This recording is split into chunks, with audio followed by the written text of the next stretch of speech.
Good evening. In compliance with Chapter 551 of the Texas Government Code, I call to order a regular voting meeting of the Board of Trustees of the Austin Independent School District for Thursday, September 26th, 2024 at 6:27 p.m. A quorum of the board is physically present at the AISD Central Office to conduct this meeting. Secretary Boswell is with us online. This meeting is streaming live on AISD TV and Apple TV. It's also being broadcast on cable, channel 22 through Spectrum, Astound Broadband on channel 99 through AT&T Uverse. Closed captioning in English is available on these platforms for individuals who are deaf or hard of hearing. Welcome and thank you for joining us. Our next item on the agenda is committee reports. We've posted these written committee reports as an attachment to this item on our board docs agenda. This includes a committee report for the Board Policy Committee. And the next item, item 4, is the superintendent's report. Mr. Segura. Thank you, Vice President Foster. Board of Trustees, we have a little presentation that we'll be sharing. And if you can believe it or not, we're already 6 weeks into the school year, and we have some exciting highlights and student accolades to share. And we'll be bringing up that presentation momentarily.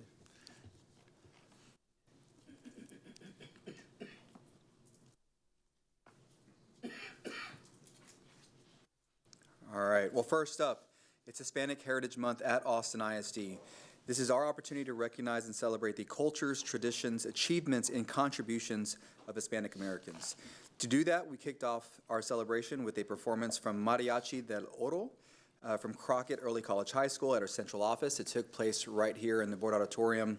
It was absolutely amazing, and you may or may not have seen myself and Trustee Gonzalez dancing and having a good time, as well as other members of our staff. It was just an incredible celebration.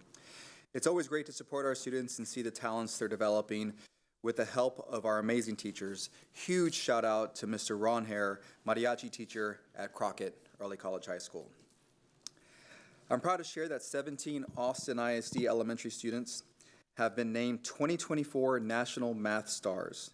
Through this program, each student and their family will receive more than $100,000 in resources over the next 10 years, including advanced coursework, mentorship from mathematicians, summer camps, and more, all completely free. In total, these 17 students will receive over $1.7 million in support through high school graduation. That's absolutely amazing. This is an incredible accomplishment for our district, and I'm so proud of these young mathematicians. I'm also proud to share about the successful completion of Austin ISD's inaugural summer internship program. Over 7 weeks, 35 high school students from across the district gained valuable work experience with 13 companies and organizations, all in partnership with the Austin Chamber of Commerce. They celebrated the program's end with the closing ceremony where Trustee Zapata shared inspiring stories with our interns and their families.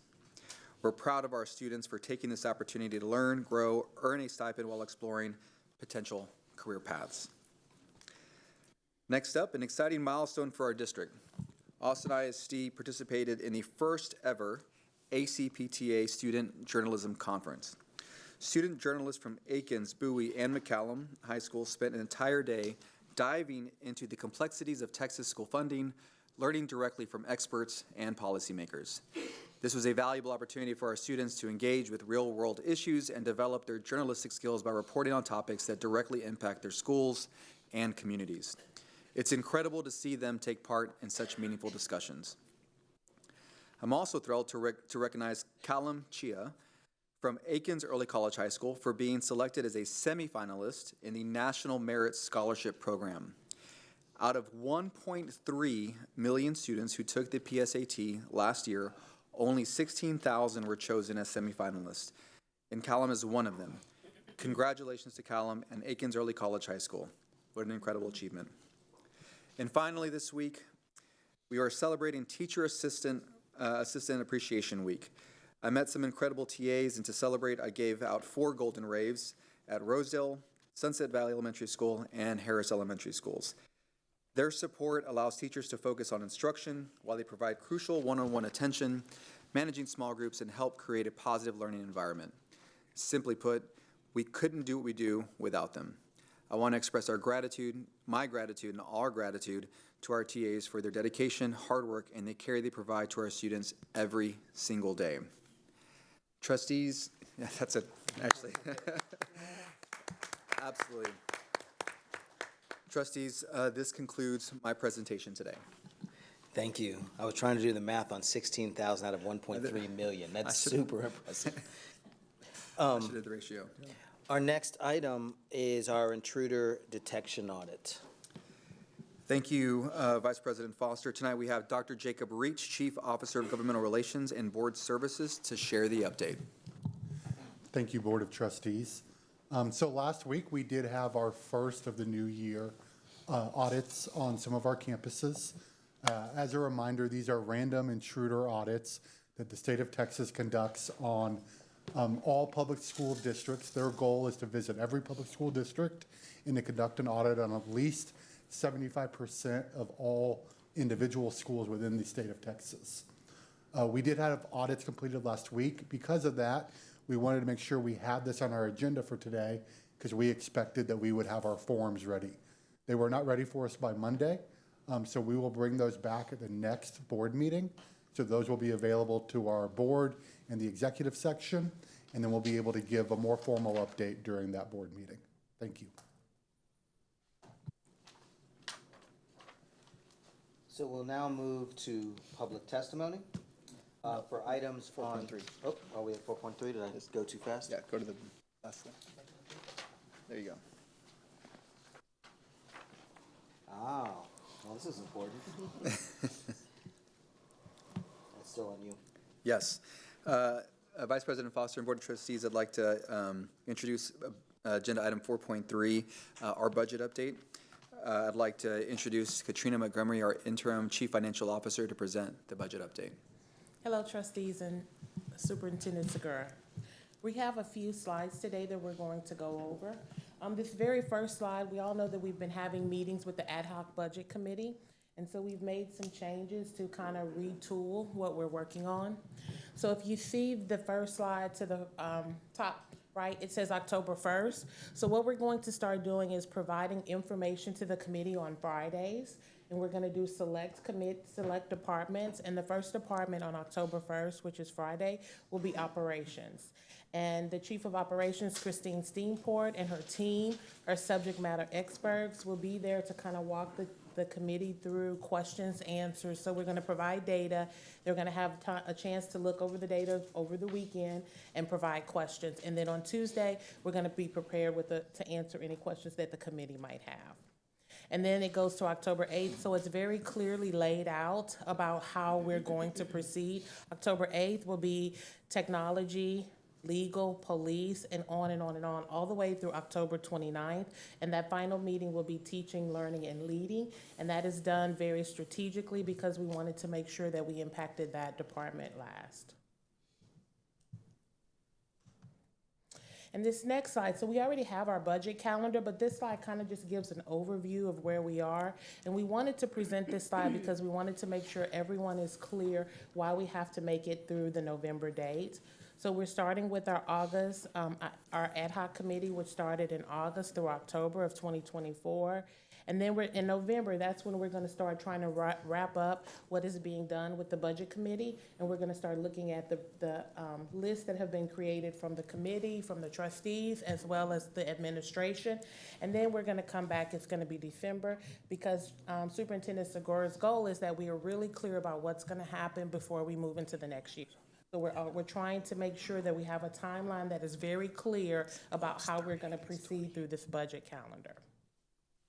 Any questions? I think, Ms. Montgomery, one of the things I'd like to share with our community was the fact that, this kind of revised strategy, I think, reflects input that we heard from our ad hoc committee, as well as feedback that we received from our board.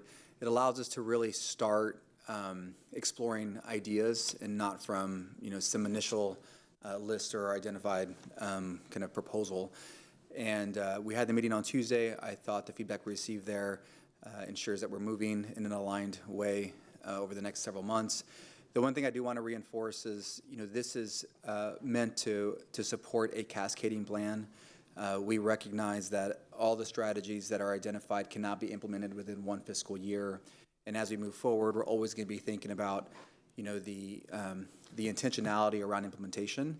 One of the things that we're committed to doing here in Austin ISD is being transparent, doing things in a very respectful and dignified way, and whenever there is information to share, we share it. And so this allows us to do that in a way that I think aligns with our values. And so we're going to continue to refine and improve, but wanted to provide that direct feedback to our community as well as our board. And so certainly happy to answer any questions that the board may have. Are there any questions from our trustees? The only thing I would add is, I guess, a note of gratitude, and it's double layered. One is for the, 28, 30 community members who are serving on this committee. This came to us, the board asked for this, the administration responded, and several dozen community members really stepped up. Then secondly, to thank the administration, because almost, as we kicked off, several community members expressed frustrations about this, just how it was flowing. And several trustees then came and watched, this unfold.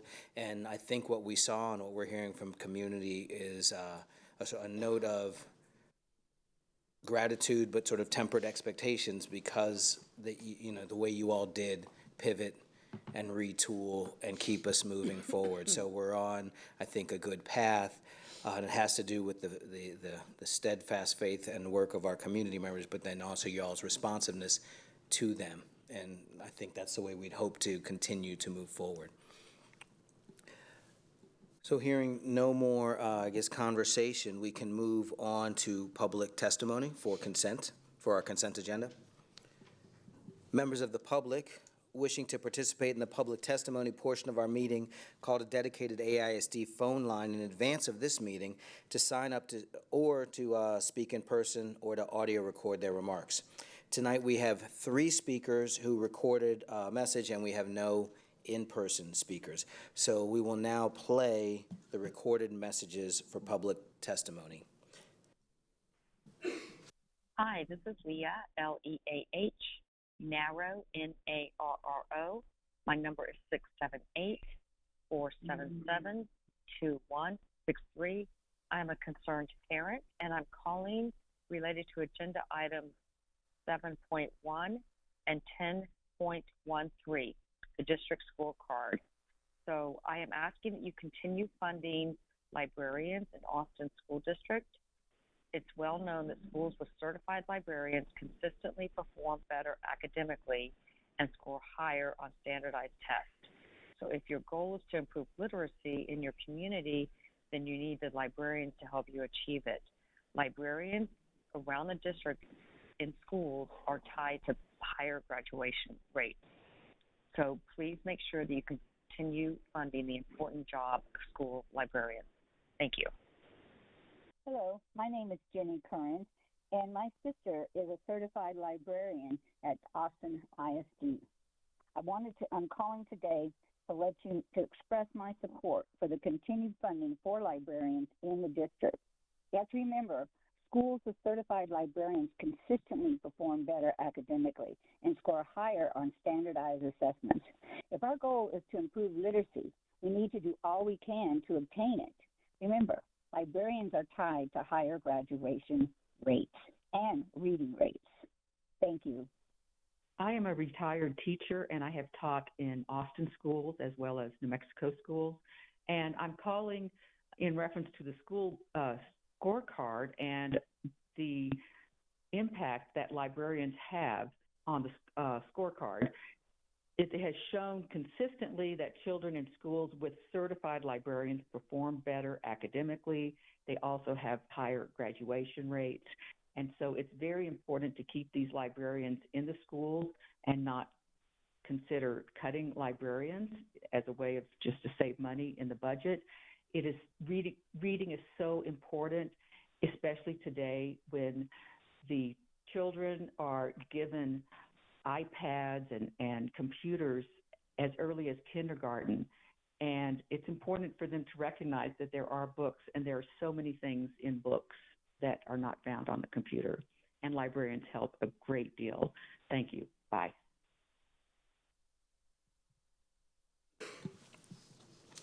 This concludes public testimony. Trustees, are there any questions for clarification? Thank you. As a reminder to the public, please feel free to share any general comments or questions on non-voting items with the board by email at trustees@austinisd.org. We'll now move on to our information reports. Mr. Segura, will you introduce the next item? Absolutely. Thank you, Vice President Foster. Dr. Reach and I will present on the Spring 2024 Retooled Scorecard End-of-Year Report. We'll be pulling up here in just a moment. So, Jacob, whenever you're ready.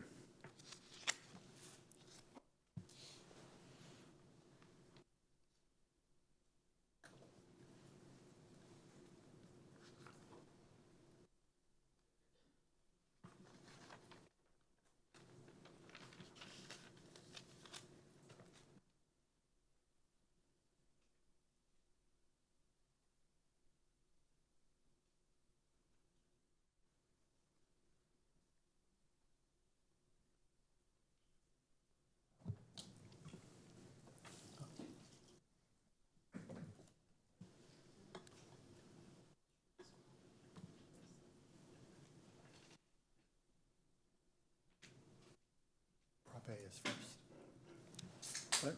Prop A is first. Oh, yes. Apologies, Trustee Foster.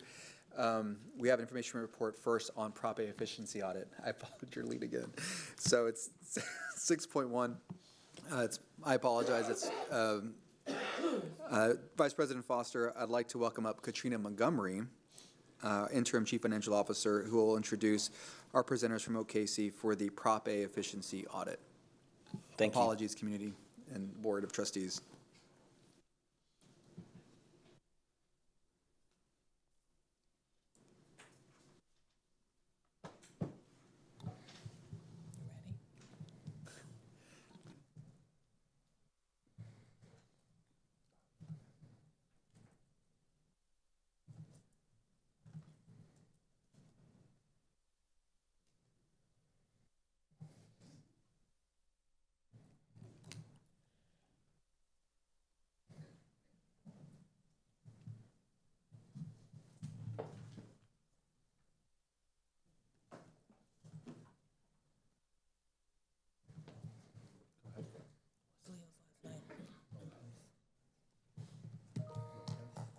Hello, trustees. I'm Katrina Montgomery again.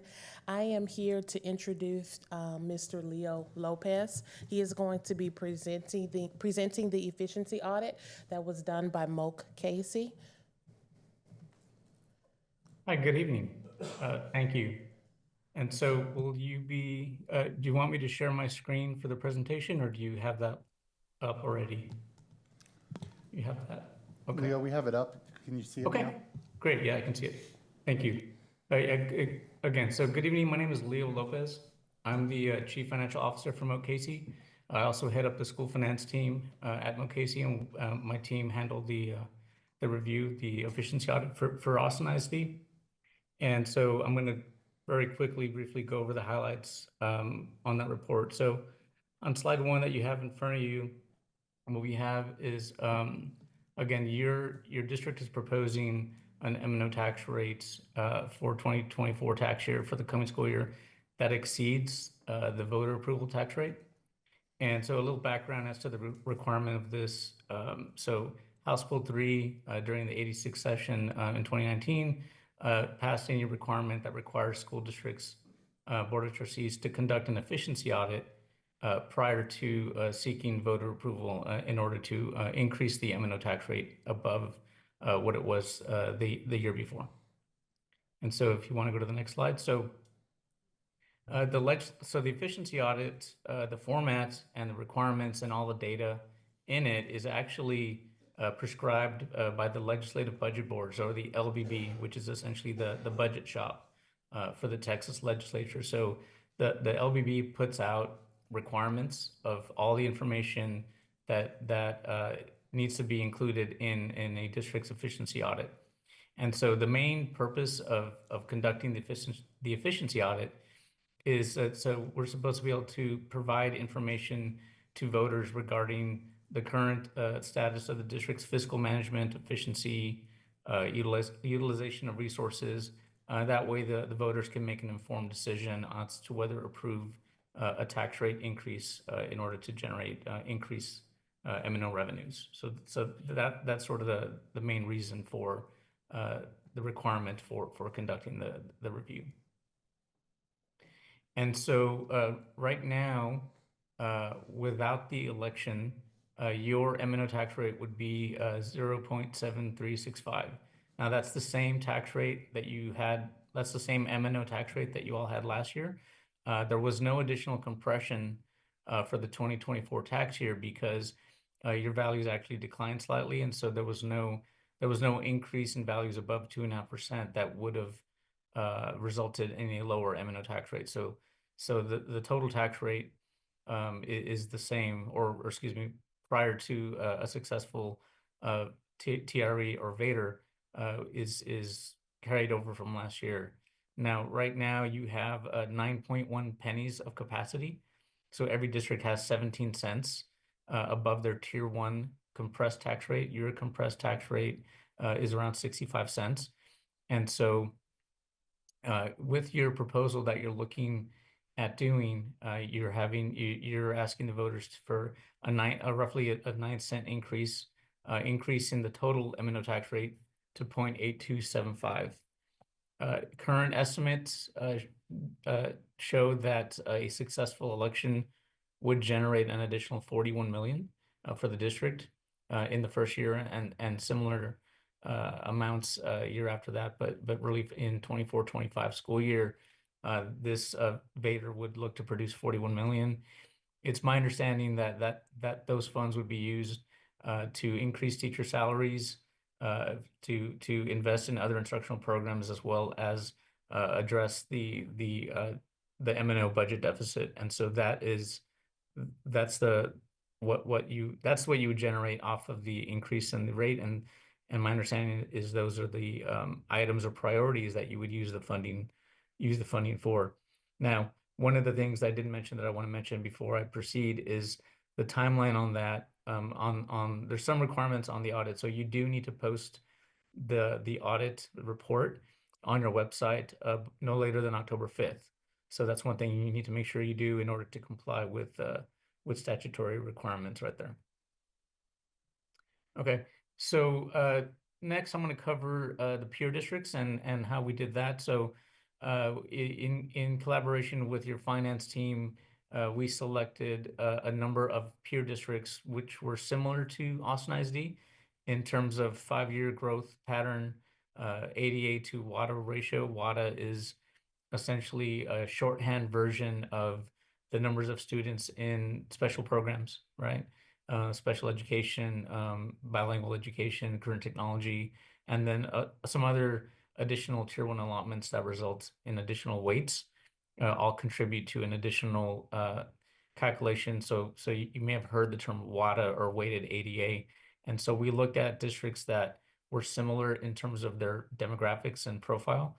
We looked at tax rates. We looked at geographic proximity. So we looked at some local peers, which you may be familiar with, when you're conducting your local comparisons. And then we also looked at some other larger urbans around the state to round out the group. Now, your 23-24 M&O tax rate from last year is roughly right at the group average and the state average for the peers. Now, we don't know what the average rate's going to be this year. We won't really know that until all the districts that are conducting TREs go through that process in November, and we won't have that information from the comptroller's office until January, so that information is not available. But right now, your rate is right in line with the average of your peers and with the state average as well.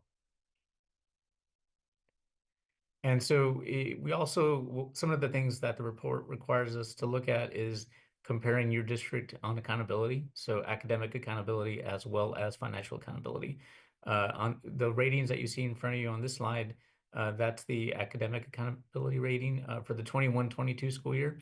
That's the last year that we have ratings available because of the current lawsuits going on at the state level.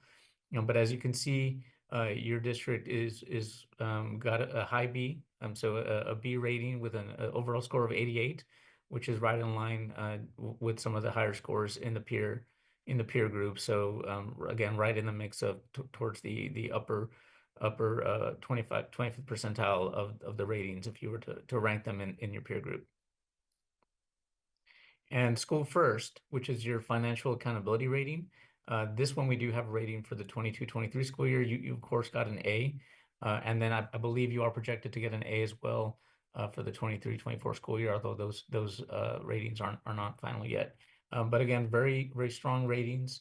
There's no concerns there in terms of TEA's assessments of your academics as well as your financial position. So that's good news. It's always good to see high Bs and As in those ratings as well. So what we're going to look at here on this slide is are the student demographics. So we looked at your district. So you've got 72,880 students, and then we looked at your peer group average. So you're very similar to the peer group average. You have a little less in percentage-wise in economically disadvantaged, a little less than the peer average, but you have more in special education and you have more current technology. Bilingual education, the percentages are a little higher as well. But again, these are simple averages of the peers, and so again, these criteria were used to select the peers. So it makes sense that your numbers are right in line with that. And so that's always a good indicator in terms of how appropriate the peers are that you're comparing, because when you have students in different specialized programs, those additional weights, even though they bring additional funding, also come with additional costs. So when you're looking at expenditures on a per student basis as well, it's important to look at districts that have similar groups of students in similarly weighted specialized programs as well. You want to go to the next slide. So now the attendance rate.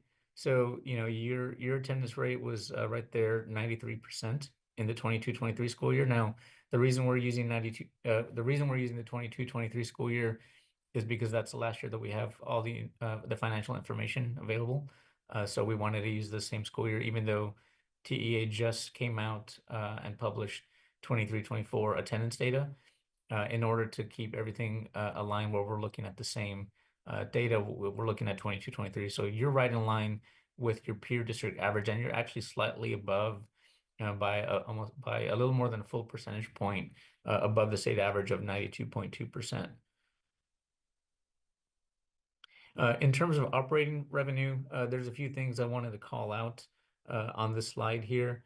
So as you can see here, let me make this a little bigger for me. But so right now you have an additional $1,959 per revenue per student. That's largely due to your golden pennies. So because you have your golden pennies are actually unrecaptured, and because of your property wealth per student, because of the high property wealth in Austin ISD, and then your recent declining ADA or your student population, that generates additional unrecaptured revenue there.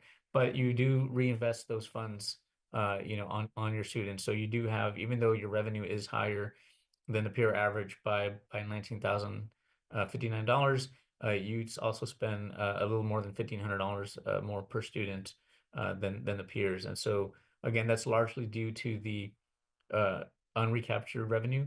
Keep in mind that when you do when you do have a successful Vader, those additional pennies, those copper pennies will be recaptured. So you won't get to keep all of the revenue from those pennies. However, that's already been factored into the 41 million that I referenced earlier this evening. And so Again, this just has the breakdown of local revenue net of recapture, state revenue, federal revenue as well. I believe you have additional federal revenue just from just from my knowledge of, I know I used to work at Austin ISD, so I know you have a very robust SHARS program where you recoup a lot of funding there, so you have a little more federal funding as well. And so again, your total revenue is a little higher than a peer average, but again, some of your expenditures also bear out your investments of that additional revenue as well. And so this next slide shows where you're spending the bulk of your money in terms of the three largest categories. So you've got again, you spend $13,209 in total operating expenditures per student, which is greater than the peer average again, and greater than the state average. Your biggest areas of expenditures are instruction, as would be expected, and then plant maintenance and operations, as well as school leadership. And so again, there's going to be differences in some things on how some of your peer districts may code certain expenditures. And so that can account for some of the differences as well. But again, those are the three biggest areas where you're spending your funding currently.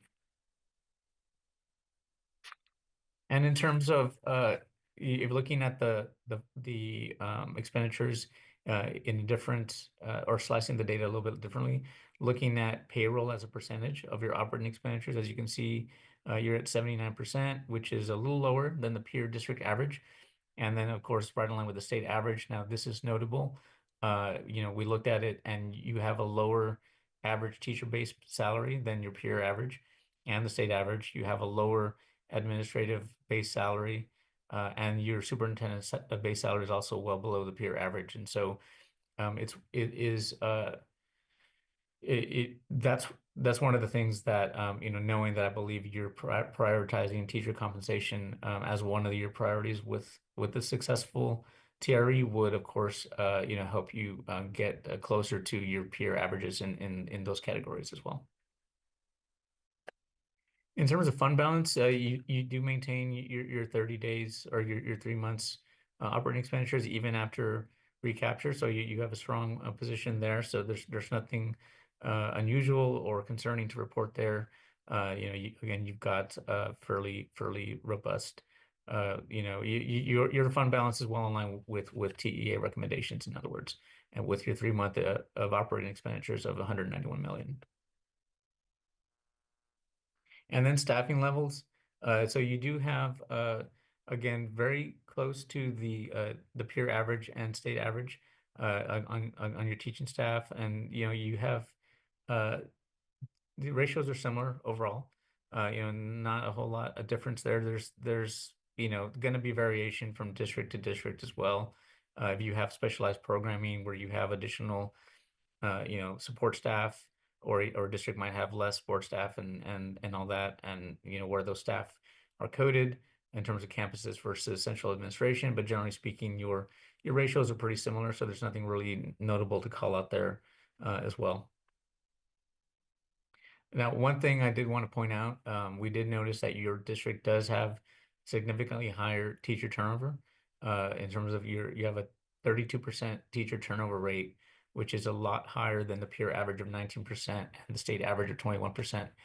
Now, presumably, there's probably a few reasons for that. A few slides back mentioning the lower base teacher compensation could be a factor. Just living locally in Austin, knowing the high cost of living and how expensive it is to live in Austin, could also explain teachers having to live outside of the Austin area, and then you could be losing teachers to some of the surrounding districts in the suburbs or in the outlying districts. So that is something that we did notice in our analysis as well. And with that, I'll open it up for questions.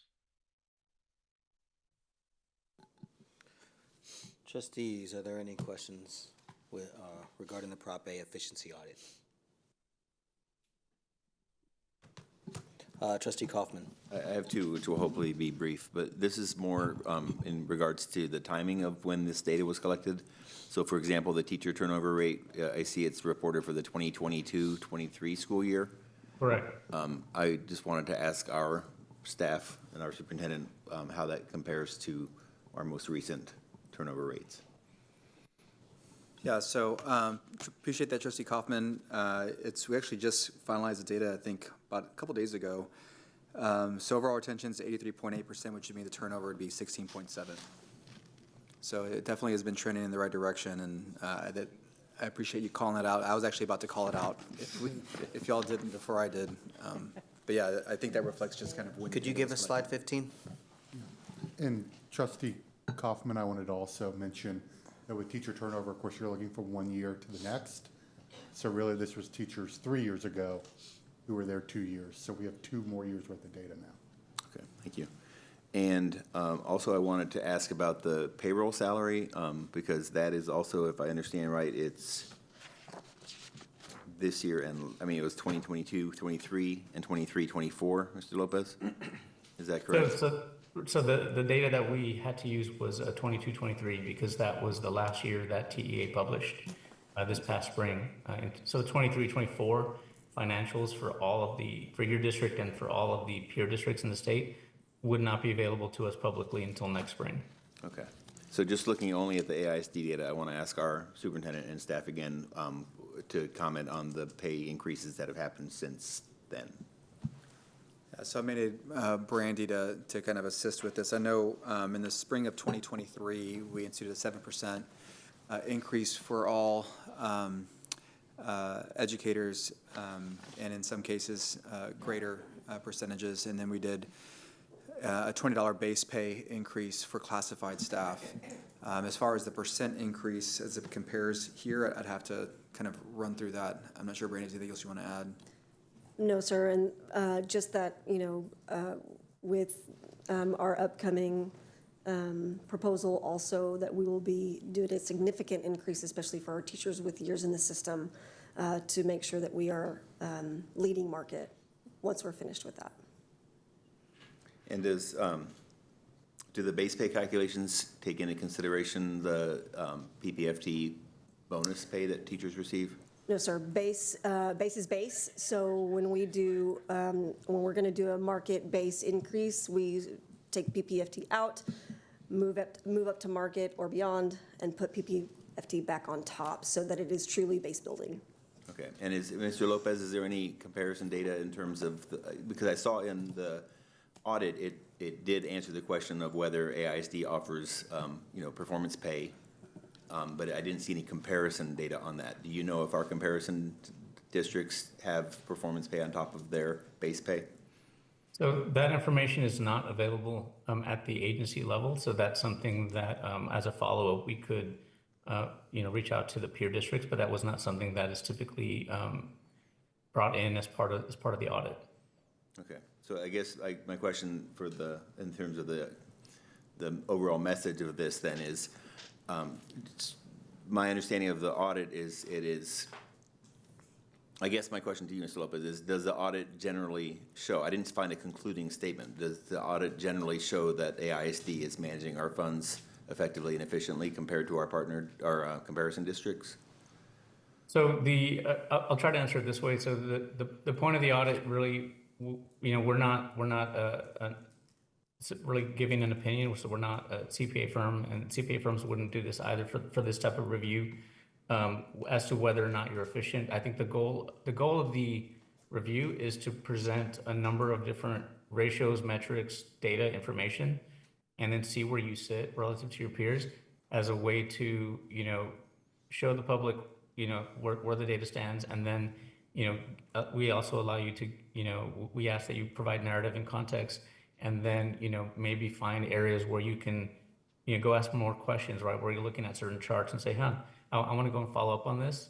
And so efficiency is a very difficult thing to say, whether just from looking at a table of PEIMS data, whether, a district is quote unquote efficient or not. It's all about, I think, what's educationally appropriate and the investments you're making, right? So if a district is spending a little more money than their peer districts, but they're getting better academic results, then is that efficient or inefficient, right?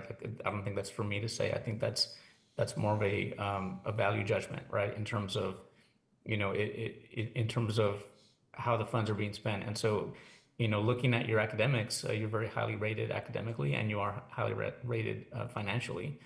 And so, I didn't see any concerns there. And so, I think what I would suggest is looking at some of the tables, and if there's some that you feel, some of the categories, raise questions, and I think that's something where staff can explore and say, hey, let's reach out to some of these other peer districts and say, what are you spending here, or what are you putting into that category? There's also a couple of categories which I didn't, get into in presentation, but there's some categories that sometimes districts code things slightly differently than others. For some of the main ones, usually the data quality is very good, and districts code everything pretty consistently. But then sometimes you're really at the mercy of how districts are coding certain types of expenditures in one category versus another. Great. Well, thank you. It's good to see you again, and thank you for your work on this. Jacob, just to confirm, this counts against our student outcome time, or it's neutral? No, this is a legally required item, so it does not count at all for the LSG purposes. Okay. In that case, one more question then. Just in looking at some of the areas where the expenditures for AISD exceed the comparison districts, I'm just curious if you could comment on a couple of those, which I think might help us understand part of what challenges AISD faces.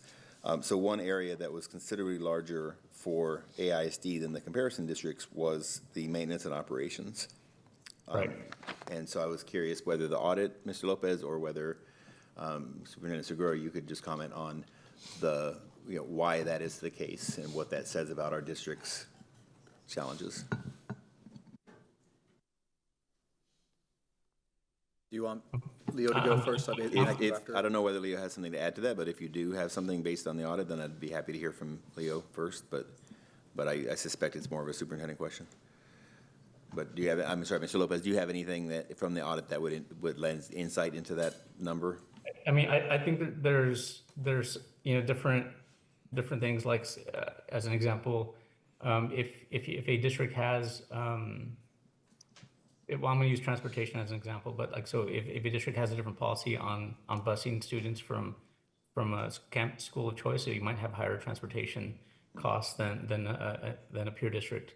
If you have higher maintenance costs, maybe you have more buildings per student, perhaps, than some of the peer districts. And so, without diving into some of the specific peer districts more closely, those are some potential reasons for that. It also depends, again, what's being coded in there. But again, districts usually make pretty good decisions with the funds they have, and so I know that there's some programs that the district locally funds, right? Like Third Base, and there's some community programs, things like that. That your district's not getting additional funding from the state. You're just paying for that on your own, right? The pre-K programs that you have, okay. And all those wraparound services, all that would add on to additional expenditures, as an example. Thank you. And Trustee Kaufman, a couple things. Because this is 22-23 financials, a couple things come to mind. One of the ones Leo just mentioned, which is transportation, but certainly overtime that's carried within operations budgets, transportation, service center. They carry in 22 and 23 after we were recovering from the pandemic, this is prior to us raising the base pay for classified staff. We had lots of vacancies within the service center, custodial, and a lot of things that are classified as maintenance and operations. The other thing I would say is utility costs can have considerably been higher in 22-23. We ratcheted them down, I guess, based on some improvements that we made and investments in the 2017 bond program. Those have kind of continued to go back up just slightly, mainly because of the increase in utility cost. There are a couple things that come to mind, but the one that really strikes me is just the number of vacancies we had in classified positions from 21 through the end of 2023. And then in 2023, we made the compensation adjustment And then from 23 to 24, we saw the vacancies go way down. So I'd be curious to compare this number to 23, 24. Okay. And then I'll just comment. I appreciated seeing that the community investments were triple what our colleague districts were, and I think that says something about our values and our commitment to the community and to engaging with families and the broader community. So I appreciate seeing that that number is, as of this audit, larger. And that is all I have. Thank you. We have Trustee Boswell online, so I'd like to invite Trustee Boswell. Do you have any questions? Yeah, thank you, Trustee Foster, and thank you, Mr. Lopez, for being here and sharing this. Really appreciate the information in your slides and also the greater information in the report. So thank you for that. Want to just express gratitude and appreciation for that turnover number and really updating that and the amazing work, really transformative work that has been done, not only to restore us to turnover like we had before the pandemic, but to improve that even further. And we know that comes with benefits for kids and with cost savings. So I hope we start seeing some of that reflected in what we have available to spend, that we're not having to replace that many people. So thank you for that. Want to just point people to Trustee Whitley Chu's questions, written questions in board doc. She asked some very good questions with details and people took time to answer them. So thank you for that. And thank you, Trustee Kaufman, for pointing out our community investment when we talk about funding being in aligned with our values. Thank you for that. Mr. Lopez, I have one question about teacher pay and the base pay being lower than peer districts. And you had talked about a few reasons. I know one thing we talk about sometimes, we've talked about our neighboring districts and what they pay. And one of them that we look at often is Hayes CISD, which tends to have the highest pay in our region. But then when you go dig into their policies and you go dig into their taper reports, they have larger class sizes and less planning time for their teachers than we have. Is that part of what we may be seeing as well? In that if we grow our class sizes and shrink our planning time, that could translate into more dollars? Yes, that's a very good point. So, with limited dollars, right, everything's always a trade-off, right? So if you had, let's say, 2 planning periods, or if you had block scheduling, or if or either or both or neither, but you made changes with your, you can either pay with the same amount of funds, you can either pay fewer teachers more or more teachers less, right? You can't do both. On a long-term basis, that's sustainable, right? So that is something that does bear out, I think, in the numbers in terms of if teacher ratios, teacher student, bigger class sizes, planning periods, that's all. If you're offering an extra planning period, say, and then some of your peer districts are not, and then they're able to then pay their teachers more, but they have one less planning period, that is also something that's a consideration, for sure. Okay, thank you. I appreciate that. And I think it's always important to talk about that as a statement of our values too, kind of where that falls. So thank you for helping to explain that well. I appreciate that. Sure. I have a couple of questions about, I see a couple of those per student in figure 9, which is really rich. I'm excited to dive into that. I think with the administration, I hope our committee makes use of this. And I have some questions. I know you talked about some things or kind of how you code them. And I know these are big buckets, but there are 2 that really stand out to me that, as I would understand them just from the descriptions, or maybe distant from the classroom. And I'm looking at figure 9 in the report. Okay. That per student with us, our peer districts and state. Right. I'm looking specifically at general administration and data processing. And if I'm running the numbers right, if we take general administration and we take the closer of the 2, our state versus our peers, if we were in line with our peers or in line with the one that's closer to us, that's not the bigger one, but the smaller difference, Right. that would be about $12.7 million different. And if we look at our data processing, if I go with the number that, is closer to us, the larger number, so the smaller gap, it's almost $20 million in difference. What is represented in data processing and general administration? Yeah, I mean, that's going to be, data processing is, has your IT in there as well. or your IT in there. General admin is going to be, your the administration. And so there's a number of things. I think you're right in terms of, you would want to look at these categories and then drill down and then look at things. But just because you have higher no, a higher number doesn't necessarily mean a bad number, right? Right. It just means where you've chosen to make your investments. And Yes. so, if you've chosen to, if you have a very robust IT program, or if you have, a one-to-one device, plan and all that, all those decisions and investments, again, they all reflect the priorities of the board and the administration. And so for sure, it's important to look at these numbers.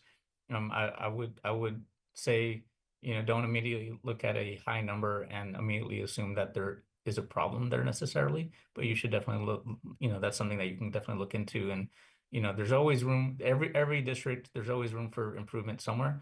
And so you could definitely start there. You can also look at the numbers that are lower than some of your other peer averages and see, well, what's going on there, and so that's, I would look at both extremes, look at the ones where you're significantly lower than the peer average, and then you could look at the ones that are significantly higher, and just to see, and there could be very simple explanations, and then once you get those explanations, you're like, oh, I understand that, and I'm okay with the reason for the difference.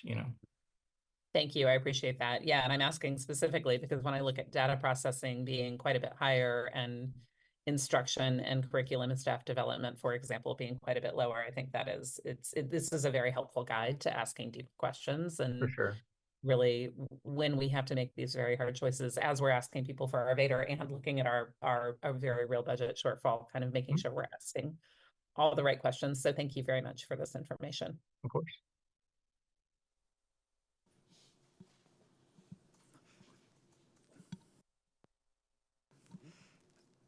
Leo, this is Matthias. One question I have is, are these reports ever amended? And I understand why we use 22-23 financials, because we want to compare against peer districts. But is there ever the opportunity to amend it and just show kind of ratios by code for the most current financials that we have? And I think one of the things that kind of brings this to my mind is that Trustee Boswell just kind of referenced, I think, general admission and data processing. And I know over the last 2 years, when we think about first rating and different ratios, we've been looking to get that down. And so I don't want to kind of have this sit alone as though because it's going to be received by the community as though it's the most current. And we just went through an entire budgeting process that proves that it's not. And so I just want to make sure that does that ever happen when you submit these, or is there a way to, when we post this online, to kind of? Well, so, I mean, we do like to use PEMS data because it's an independent, it's the agency data after scrubbing all the submissions. And so it's certainly possible, in, call it 10 months to redo some of the figures using 23-24 PEMS data. But if you're looking for something to happen in the next couple of weeks, that would be a little difficult, just because we'd have to get self-reported data from some of the other districts as well, if you wanted to get a complete table. If you were just looking at wanting to publish, say, like an addendum that had just Austin ISD's expenditures in those categories, that's something we can work with your staff on something like that if that was desired. Happy to visit with staff offline to see if there's what we could do to help you out in that regard. Okay, thank you. I appreciate that. Sure. Trustees, are there any other questions on the Prop A efficiency audit? Trustee Gonzalez. Thank you. So I appreciated those that pointed out kind of the incongruency between what's in the report and then what's happening right now. I know the answer to this, but just for clarity's sake, I know we went over how this is an efficiency audit, but it's not exactly an efficiency audit. So just to reiterate, what prompted this audit happening, and then what is the purpose of the information that it's produced? Like what's going to be done with this? Yeah. Of course, yes. Again, the name is an interesting name, right? It is called an efficiency audit in statute, although when you look at it, we're not really making judgments or conclusions about the efficiency as a whole. But this is a statutory requirement that was put in place in 2019 as part of House Bill 3. And the legislature decided to put in a requirement to make districts go through this exercise prior to asking voters for a tax increase. And so I believe it was the intent of the legislature to just have the districts go through this exercise just to make sure that before they go and ask voters for a tax increase, that they've looked at their operations and they looked at some of the peer districts, and just to make sure that they're doing everything they can to be good stewards of taxpayer dollars. I think that's really the main point of the exercise.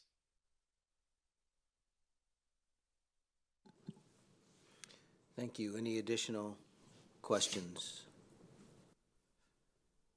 I think one of the things we've seen is whatever whatever prompted this, and in this case, statutory requirement ahead of the Vader, I think we've learned a lot from this. We got some really clear representations of different areas of our organization, and in all of the cases, it seems to me, where interesting questions arose, it actually sort of accrued to, it became testimony of how our district is moving forward.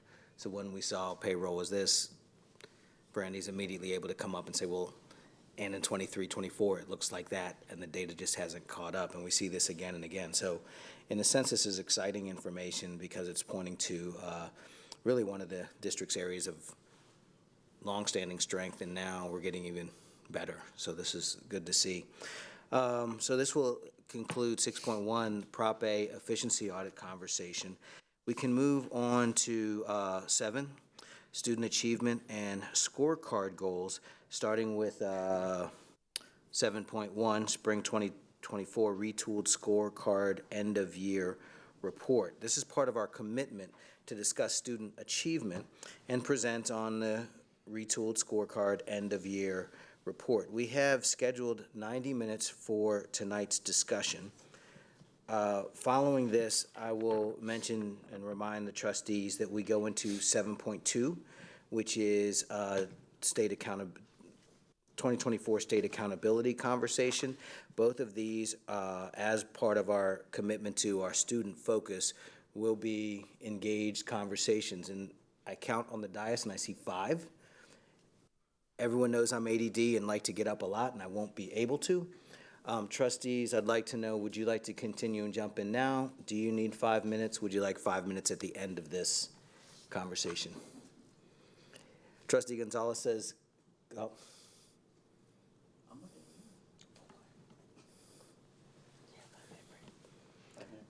Do you need a 5-minute break? All right, so we will break for just 5 minutes and come right back. Do I need to do anything beyond say this is what's happening?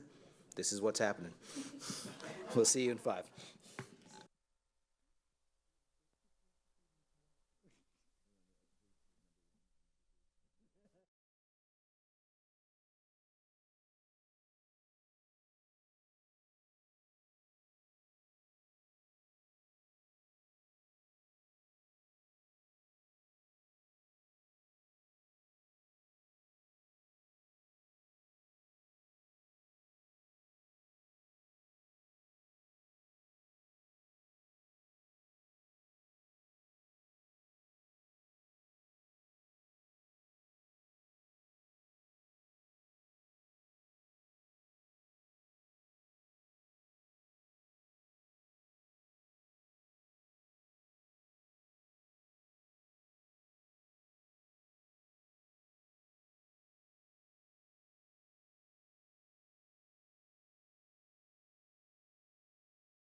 I thank the community for their indulgence. We will now jump in to 7.1, Spring 2024 Retooled School Scorecard End of Year Report.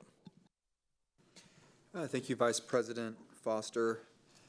Dr. Reach, myself, and Dr. Jay Brown will present the 2024 Retooled Scorecard End of Year Report, and we'll bring it up and present momentarily. Oh, there it is. Go ahead, Jacob. Thank you so much, Board of Trustees. So today we are here to present to you our 2024 Retooled Scorecard. So this document identifies kind of what we were looking at once we started Lone Star governance. So our purpose was to refine and align the current priorities that we had with the governing priorities that were outlined in the Lone Star governance framework. The intention of this retooling of the scorecard was, like I said, not to create new priorities or expectations, but to ensure that through that process, we had one that met the expectations for Lone Star governance, which is why we call it a retooled scorecard. So we took the scorecard that was in place for last year, and then in December of 2023, we realigned it for those remaining 6 months. And overall, that is what we're going to present on tonight. So I'm going to start with goals. Our first goal, of course, is aligned with HB3, and that is our third grade reading. Our goal is based off of STAR results, while our progress measures, which we'll look at in a moment, are based off of MAP test. Based off the reporting calendar that we created for this retooled scorecard, we actually provided monitoring reports on these goals and constraints twice during that 6-month period. We provided middle of the year data on MAP at the January meeting, and then end of the year data at our June meeting. We now have the actual STAR data as well. As part of our work to also focus on special education, as you may recall, we held a special standalone monitoring report in February that just looked at this goal, but only for special education students. And then we further broke down that report, that kind of special report, based off of all the student groups who were receiving special education services. Overall, the district did experience a decrease in our third grade STAR reading results for all of our student groups except for American Indian, which did see an increase of 14%. While that is good progress, we do want to acknowledge that that is a very small student group, and so a change of just 1 or 2 students in third grade in that student group can make a pretty sizable change in the overall result. In our next presentation for this goal and our next goal, goal 2, we'll actually go into more depth on our STAR results. So I'm not going to go into too much analysis here because we're going to spend some time on our next report. But we certainly want to indicate that why we recognize this decrease is alarming and something we need to focus on. It was not back to those pre-2021 COVID levels. Also, as we'll share a little bit more in our next presentation, we do want to acknowledge that the test students are using, we believe is fundamentally different from the test that was used previously. So while you will see us and other districts and the state routinely see here are STAR scores across time, it's not completely fair to say that this is a complete comparison to earlier years because the test is fundamentally different. And we will go into details on that in our next presentation. So looking at some of our GPMs, we had 2 GPMs for goal 1. Both of them were set on MAP, and it was for third grade and second grade. Our GPM 1.1 was the third grade, 1.2 the second grade. So we looked at this GPM 3 times, beginning of the year, middle of the year, and end of year, and you see that on the chart in front of you as the fall, winter, and spring, so beginning, middle, end. And then the end of the year target is the column in red. And as our scorecard stated, we compare the spring results to that end of the year target. So those last 2 columns are the ones that we're really paying attention to. What I've done to indicate where we met results is for each student group, the ones that are in red means that we did not quite meet those results. Those that are in the same black text as the others means that they're the same. We typically say that that is still meeting the target, but I wanted to draw a difference from that and those that were above our target, which were in green. So you can see that for both our third and second grade. So we met targets for this year in several student populations in both the second and third grade. We did see upward trends in almost every student population from spring to spring, with a few exceptions. We saw those most significant increases in second grade. Even with some of the larger gains being from our Black, African American, and Hispanic student population, there does continue to be large disparities in the outcomes for our different student groups, especially when we combine those for our economic status. Oh, and I apologize, I should have pointed this out at the very beginning. With our GPM, something that we did different than our goals is we put right at the top economically disadvantaged, but we also broke out African American and Hispanic just eco-dis. So all of our GPMs look at 2 additional categories compared to our goals, which looks at the 10 categories that the state says we need to look at. So that is our GPM overall for GPM 1 and 1.1 and 1.2. So our goal 2, very similar to the one we just looked at, but this one is for math, also part of our HB3 goals. Again, the goal is based on STAR results, while the progress measures used are the MAP test. As I mentioned already, we had shared monthly results for reading and math. We actually partnered those presentations. So when we provided a presentation to the board back at our monitoring discussions for the 24 year, or for spring 24, we would do reading, then math. So they were always partnered together. We also provided the middle of the year data on MAP at the January meeting and the end of the year data at the June meeting. Likewise, at that February meeting, when we looked just at SPED, we looked at reading and math again. Oh, I'm sorry. So overall, we did not meet any of the goals for our third grade students meeting grades level, earning meets grade level on the STAR math assessment. Many of these did slightly decline from the previous year. As you can see here, the declines were about the same across all student groups, but a decline nonetheless, and we did not meet our target. And in our next presentation, we will also go into a little bit more depth on third grade math as well. So now looking at our GPMs, again, 2.1 was third grade math, 2.2, second grade math, same setup with our beginning, middle, and end of year. So we did not meet most of our targets for our student populations. We did see upward trend for spring to spring in third grade, but we also saw a downward trend in second grade. We saw a larger gap in math than in reading between our student populations and their targets and the students in the district goal. And we continue to see large disparity in outcomes of African American and Hispanic performance, especially when looking at those by economically disadvantaged. As you can see on the chart, other than Pacific Islander, which again had a very small student group and could see drastic results just because of a few students, we did not meet any of those goals on the GPM. So now our last HB3 goal and last goal of the retooled scorecard, which only had the HB3 goals as our 3 goals. So this one is looking at the percent of graduates that met the TSI criteria on TSIA, ACT, SAT, and either earn an IBC level 1 certification, level 2 certification, or earn an associate's degree, and increasing that. So that kind of more rigorous standard, I think we originally called it the bonus criteria, but then we had some coaching that may not have been the correct language to use because it was focused more on the bonus than the student outcome. So realigning it to spell out everything that we're looking at. So as you can, we did our progress monitoring on this in March. And then as a final reminder, this data is delayed a year.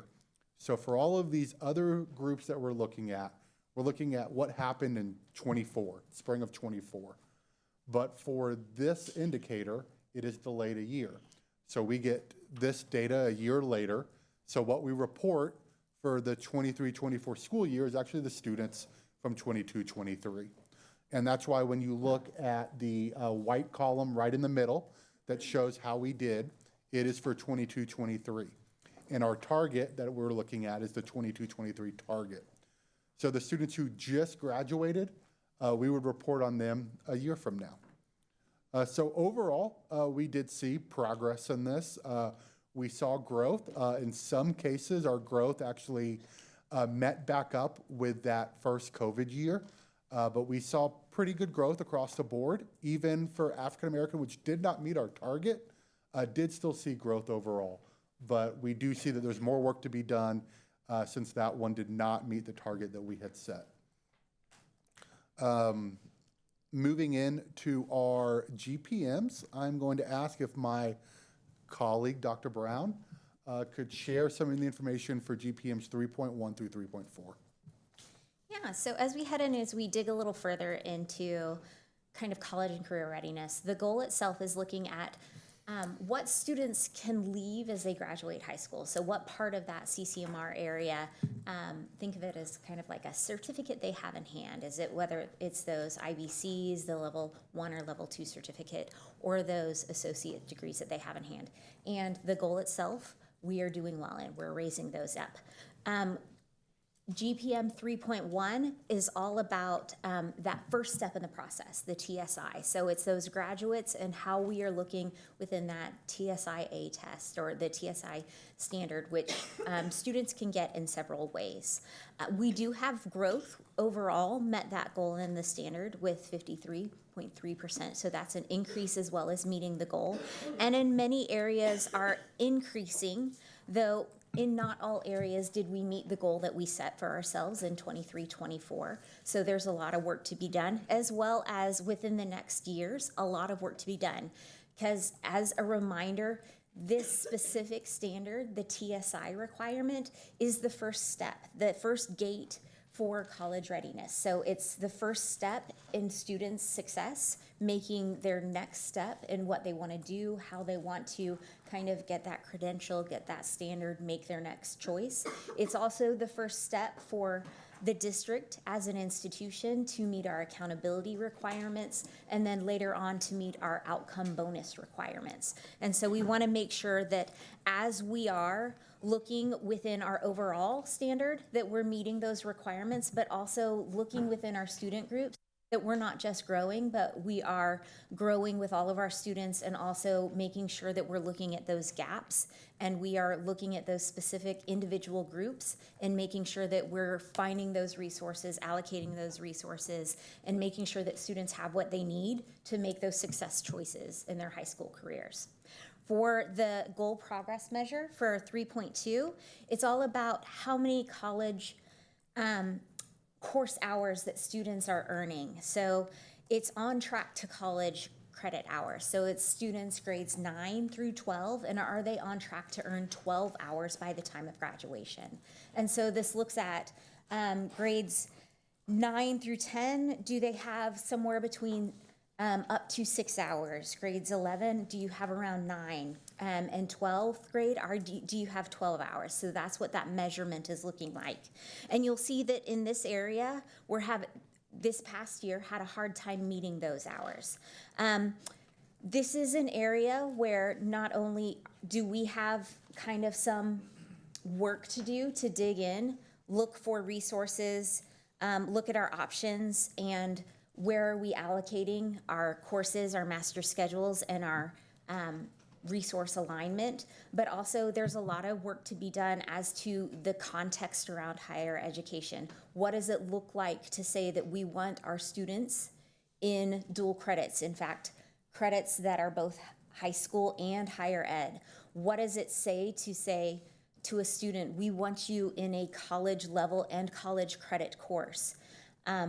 we want college credit courses aren't just for students that are going on to universities, but they are most often the earn as you learn courses. They are those college and career courses. And I think it's, in a lot of cases, a branding consideration and a communication consideration, because it's also that concept of, are we communicating around FAST and what financial aid and what the opportunities are for our students and what the costs are to us, what the costs are to students, what the costs are in high school and higher education, what the deferred costs are if you're taking courses in high school and what that means afterwards. And so I think that there's a decrease that we're seeing over time, and we decreased this year and have a lot of work to do, both in how we schedule and allocate our courses, how we work with our community to align courses with ACC, with on-ramps, and how we get that in. I think there's also some work to be done on the back end with our registrar in creating, kind of making sure that we have those courses aligned and students can see what their opportunities and what their previous credits are. In the last one, we have 2 more goal progress measures associated with this. 3.3 is a lot like 3.2. It's that on track measure. And this one is the on track for industry-based certifications. I think this was the last one that y'all had an update on before the end of the school year. And you'll see that we're doing a pretty good job with this one. There's a lot of green on this chart, if you will. So overall, there's an increase in meeting the goal, as well as in several areas. In areas where the goal was not met, there are several areas that we are increasing, though not meeting the goal. But there are also some areas where there were decreases. The American Indian population, the Asian population, and the 2 or more populations. Specifically, some of those are some of our, not all of them, but some of them are our smaller populations that we need to work on. I'd like to see this one specifically, because it is one that is a certificate in hand when students leave. That this is one that we're increasing overall. This is also an area where we need to be matching our coursework in aligned areas, because it's aligned coursework for an industry-based certification. And it is an area where, while we are overall doing well, this is a tech corridor, and we're doing well, but we're behind the state average. We could be doing better. Now, the state average takes into account West Texas, and West Texas has a lot of industry-based certification. So there are reasons why we might have geographic differences. But this is an area where, when we retooled the scorecard, we looked towards focusing on the courses so we can help better align towards this progress. But I will say that overall, this overall increase looks towards positivity, and I think that there's plans within, as we built this new scorecard, to really ramp up this consideration. In the last one, 3.4, is the on track to pass at least one advanced placement or international baccalaureate, IB course. This is an area where we met the standard, though there's a bit of mixed results kind of with our individual student groups. We do have growth and a few that we have met our goals. If you're a reader of Ed Week like me, you might have noticed that Advanced Placement recalibrated their test this past year. And so that plays into what our data looks like.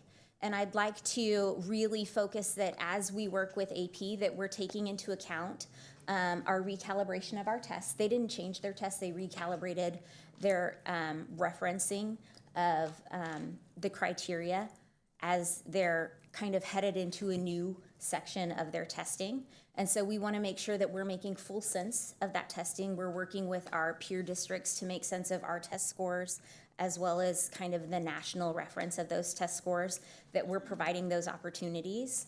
And we're looking at kind of how we're growing, how those test scores look, and what those opportunities look like for all students. So I think there's a little more data to dig into as we kind of look at this growth and look at future growth in these areas, and ensure that we're having not just success, but successful opportunities for students in these areas.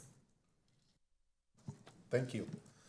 So that kind of summarizes all of our goals and goal progress measures, but that's not the last that we'll hear of these goals, because the goals have continued on into our new scorecard. Now, the progress measures, while similar, have changed, both for goal 1 and goal 2. We're still looking at MAP, but looking at a different measure from MAP. For our new goal 3 around CCMR, while our goal is similar, and some of our GPMs are actually exactly the same, we did focus on what it's actually looking at, and we narrowed that down to, I think we just have 3 GPMs.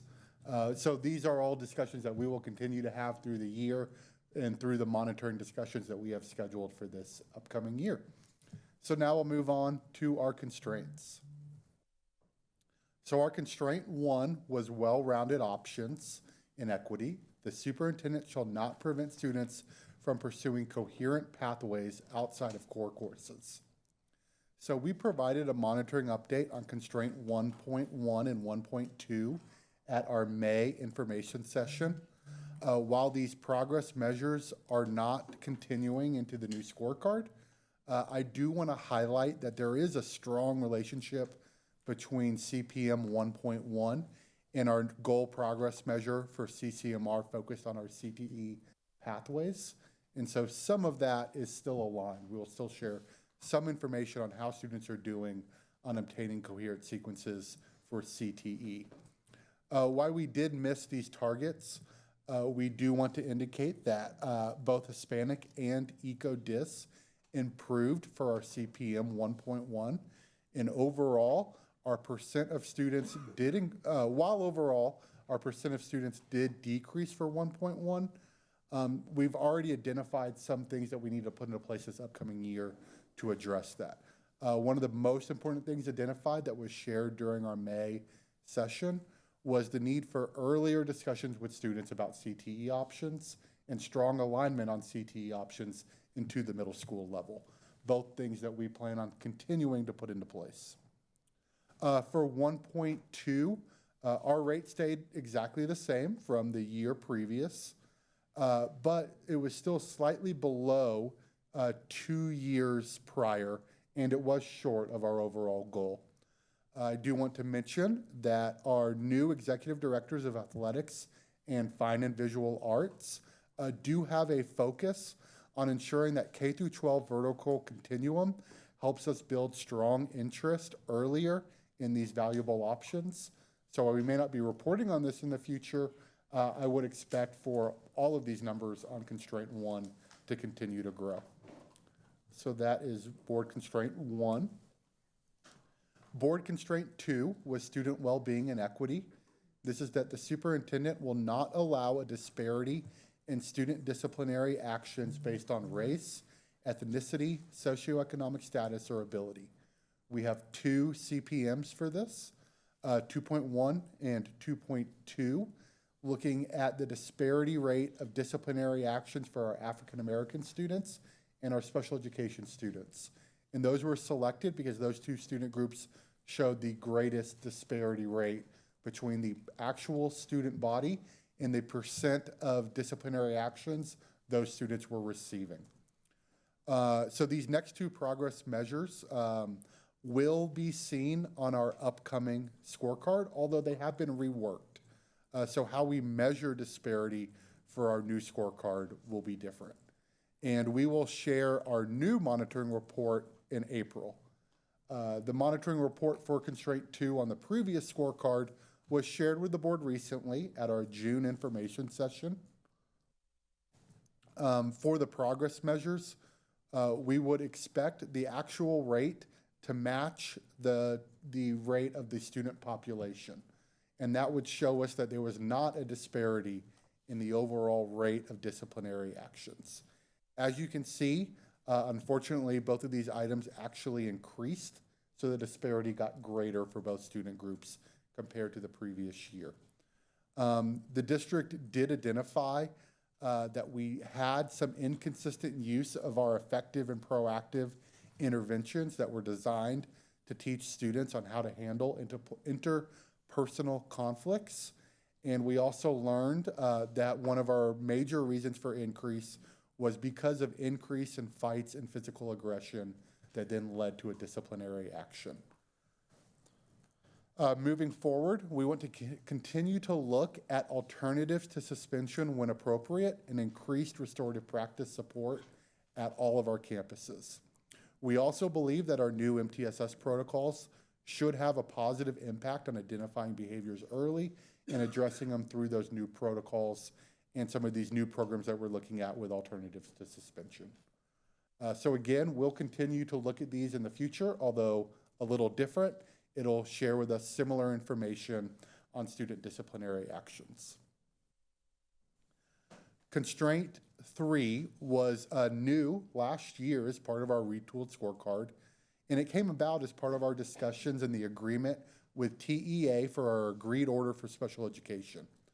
The purpose of this goal is to both be transparent to the public on how we are doing on the major indicators that led to corrective action from TEA, and also allowed the board the opportunity to monitor the progress and plans that we've put in place for addressing these special education evaluations and ensure that that was aligned with the LSG process. As you can see, we did meet both of these targets for the end of the year.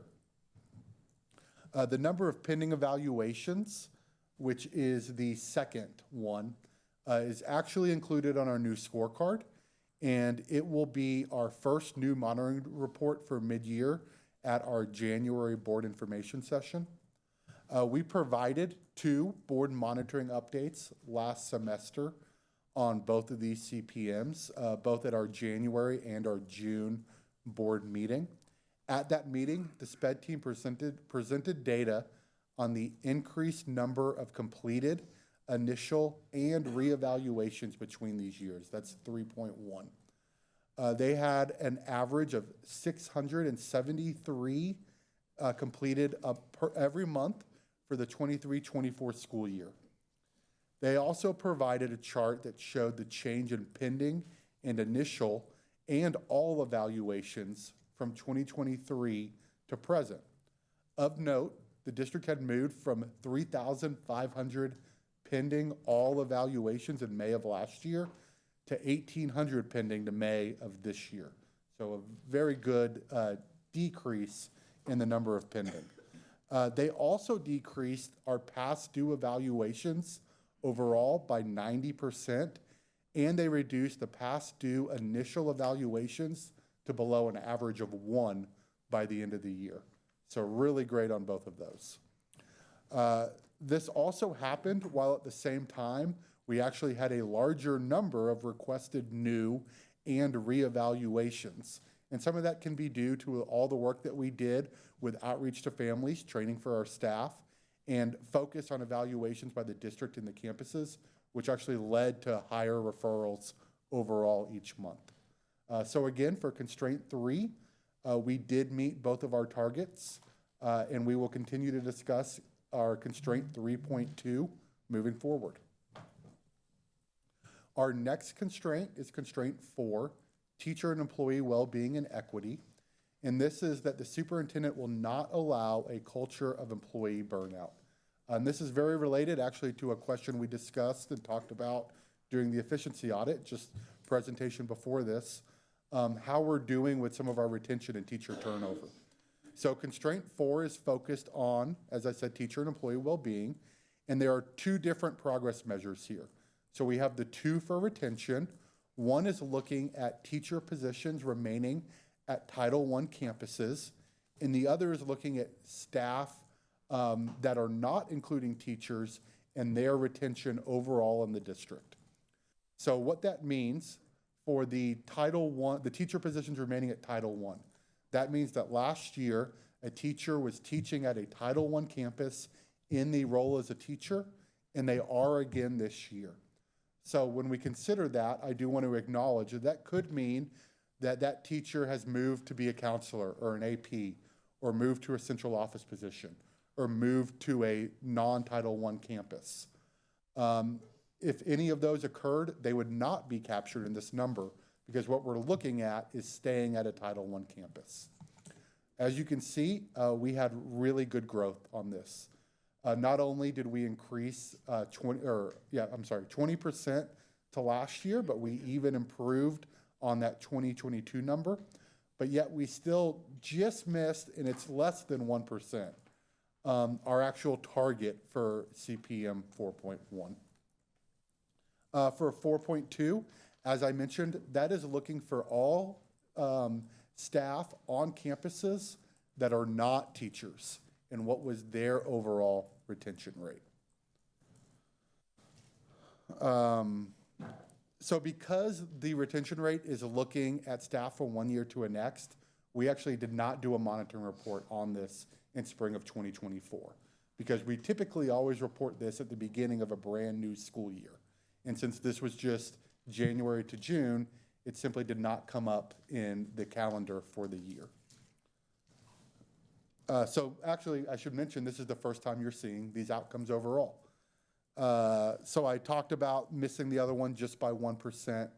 For 4.2, we also saw a 19% increase to the prior year, and we beat that 2022 rate. And we were excited to say we achieved our target for CPM 4.2. This is just some of the information on why I think this can be on what this can be attributed to. But first and foremost, I believe that it's really due to the amazing work of our talent strategy team, and that we know that the work that they've put in place to create an improved climate at our campuses and to really honor the work of our teachers has paid off in looking at these rates.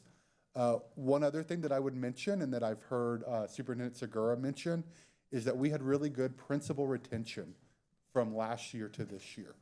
And I believe, if I'm not mistaken, it's the highest that we've seen in at least 10 years, possibly longer than 10 years, in the total number of principals that we need to replace. And we know that that has a really positive impact on the staff at those campuses also, who see that leader retention and also want to stay when they have an effective leader. So while we just missed 4.1, we really believe that these are huge wins for our district and also for our students, who we know benefit so much from having stability at our campuses. Our last indicator here is CPM 4.3, and this is looking at the percentage of staff survey participation. While we provide a lot of planned opportunities for our teachers and staff to respond, I want to be clear, there is not a set requirement that teachers have to respond. We're not following up with individuals. As a matter of fact, our campuses don't even know who has responded and who hasn't. We would have shared with them, here's your percentage, but we would not say that, Jay Brown has not yet responded. And so campuses knew their percentage, but they did not know who had or had not responded. Yet, we were very pleased with seeing that large growth on 4.3. We do believe that a response rate is reflective of a group who is engaged with the district and feels that their feedback will be utilized. So that's why we believe that having strong survey participation is a good indicator for understanding climate of a campus. So we are very excited that we increased over 13% on that and even increased on our 2022 percentage. So our very last constraint is constraint 5, culture of respect and customer service. This is that the superintendent will not allow parents and students to be disengaged. So this is our survey indicators. And we reported on these to the board in May, and then we provided a follow-up to the board on what campuses were doing in response to these surveys in June. As shared at our monitoring report, these indicators represented those who scored on the highest 2 responses out of a 5-point Likert scale. So they needed to have said one of the 2 highest responses for them to be indicated in this percentage of a positive response. While not reflected here, our results did indicate a much smaller percentage who ranked their climate questions in the lowest 2 compared to the 2 previous years. So we not only saw some good increases in those who responded to the 2 highest, but also a good increase to those who responded in the 3rd Now, we always want to ensure, which was a kind of a no opinion. Now, I want to be clear, we want our staff, our students, and our families to have positive experiences. Having a no strong opinion or whatever that middle one may be is not a positive response, and we acknowledge that. But we were happy to see, and we thought it was important to note, that the decrease in negative experiences was a good sign for us as well. CPM 5.1 was really our high point. Overall, we saw an 8% increase from the first year we did the survey to last year, and 2% from the year higher or previous to that. This was even higher when we just aggregated just for teachers compared to all staff, with teachers having a 9-point increase compared to the first year. However, while this indicator did show good growth, we did still slightly miss our target of 70% for 5.1. 5.2 really did show some of our biggest challenges. While student climate did show an increase from the previous year, it was still down from our very first year and still the farthest away from our target and where we hope to be.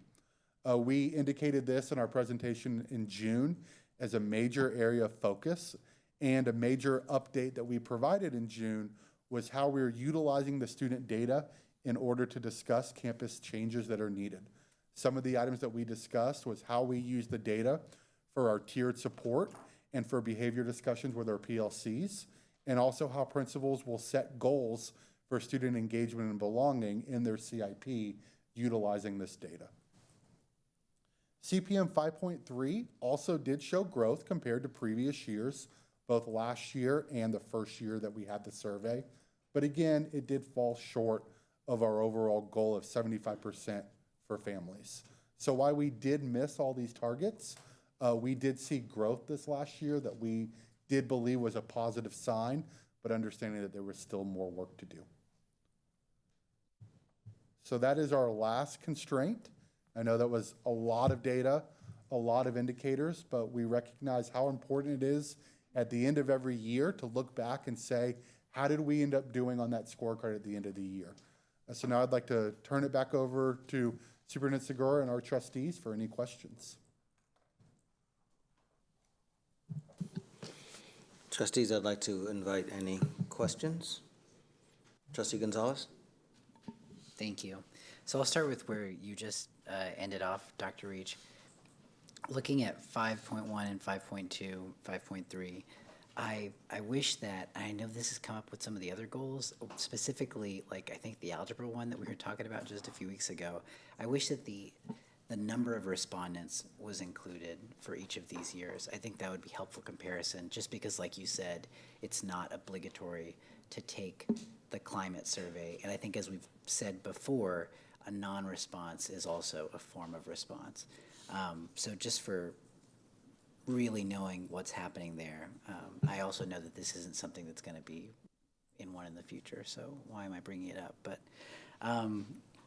the other thing that I wanted to point out was that in some of the goals in the discussion around there, it was pointed out that the overall goal was met, but that in some of the specific targeted populations of students, not only in some instances was the goal not met, but there were a decline in outcomes. And I know that that's been a concern with this different scorecard than in the past, was that the goal has to be around the group. All students.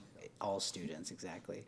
So could you just speak to that concern, the concern of the tension around meeting the overall goal, but still being declines in specific populations of students? Yeah, Sure. I'm You can go ahead, Jacob. I can follow you, or either way. okay. I'm happy to say a few words on it and then turn it over to Superintendent Segura if that's all right. So, you know, we believe strongly that when we do our monitoring and when we share it, we always need to share all the information, not just the all students for those goals, the goals especially, but for all of our data when we're doing the monitoring report, we want to make sure that we're showing all the student groups. And so while LSG does require us to focus on all students, something that the coach shared with the board during the presentation on the scorecard development. We want to continue to bring forward these different student groups and have discussions around individual student groups. Another thing that I would mention that the coach did share with the board is that it is appropriate for the board to determine, like, while all students is going to be the outcome for this goal, how are you going to evaluate the district overall based off of all results? And I know that the coach had said that maybe you're saying that you're going to, maybe it's as strong as you want to see every goal met, or maybe it's that you want to see a majority of the goals met, or something along those lines. But that it is appropriate and expected for us not to just say, oh, we met the goal, so that's good. We need to make sure that we're meeting it for all of those groups that we need to make progress for. Yeah, I think, Jacob, you answered it well. The only thing I would say is my understanding was that the student groups that were identified by the board as being the determination for if the goal is met should be a large enough student population to be an indicator that the overall goal had been met. And so I think that was the coaching that we received from Ashley. But as a board, I don't think that's been discussed or communicated for us to determine what's met and not met as we move forward. But I think there's an opportunity for that conversation, here in the near future. Yeah, I think that needs to happen for sure. I think this is the first time that I'm seeing kind of one reported out, fleshed out, and I think that's something that we really do need clarity on. If the monitor reports are going to be approved by us, then we've got to define what that is. I do know that, yes. I'll just say yes. There's some work around that needs to occur. And Trustee Gonzalez, Dr. Brown and I even had a conversation on, it's not up on the screen right now, but you may see it on yours. It was GPM 3.1, the TSI. And we talked about how we met all students, and we were kind of looking at the data on why that is. It's because our Hispanic students did very well on increasing their, meeting those passing scores on TSI. And Hispanic students is our largest group. And so we know that if they can make significant progress, it's always going to move that all student group. Are we at 56%, 60%? Yeah, 60% of our total student population. So I think that that's a good indicator of kind of what you mentioned. We made it for Hispanic and Asian, but no other group met the target. Yet we still met the all-student target. And again, it's because Hispanic made such significant progress. Yeah, that's exactly it. Anyway, that's all for me for now. Thank you. Trustee Kaufman? I also would like to start with the goal progress measures under 5. The constraints under 5 with the culture of respect and customer service. So I recognize also that this isn't going to be one of our future scorecard indicators, partly because it's addressing adults in some cases, not student outcomes, but I want to just again recognize that focusing on students doesn't mean that we have to blur out the adults, that we know that we have to also take care of the adults who are educating and keeping our kids safe. So I think it is important that the district continues to address the culture of respect and customer service, and under constraint 4 also continue to focus on the teacher and employee well-being and equity. So looking at these measures that are in here, I wanted to ask about what's the understanding of why we're kind of not meeting the goals on the staff climate survey under 5.1.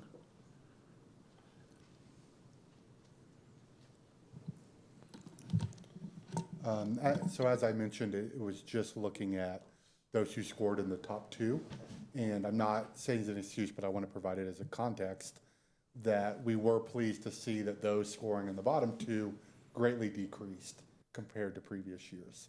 But again, having no opinion is an opinion, and it's saying there's more work for us to do to make sure that people actually have an opinion on the climate, and we want it to be positive. So while we were glad that there was the decrease in the negative experience.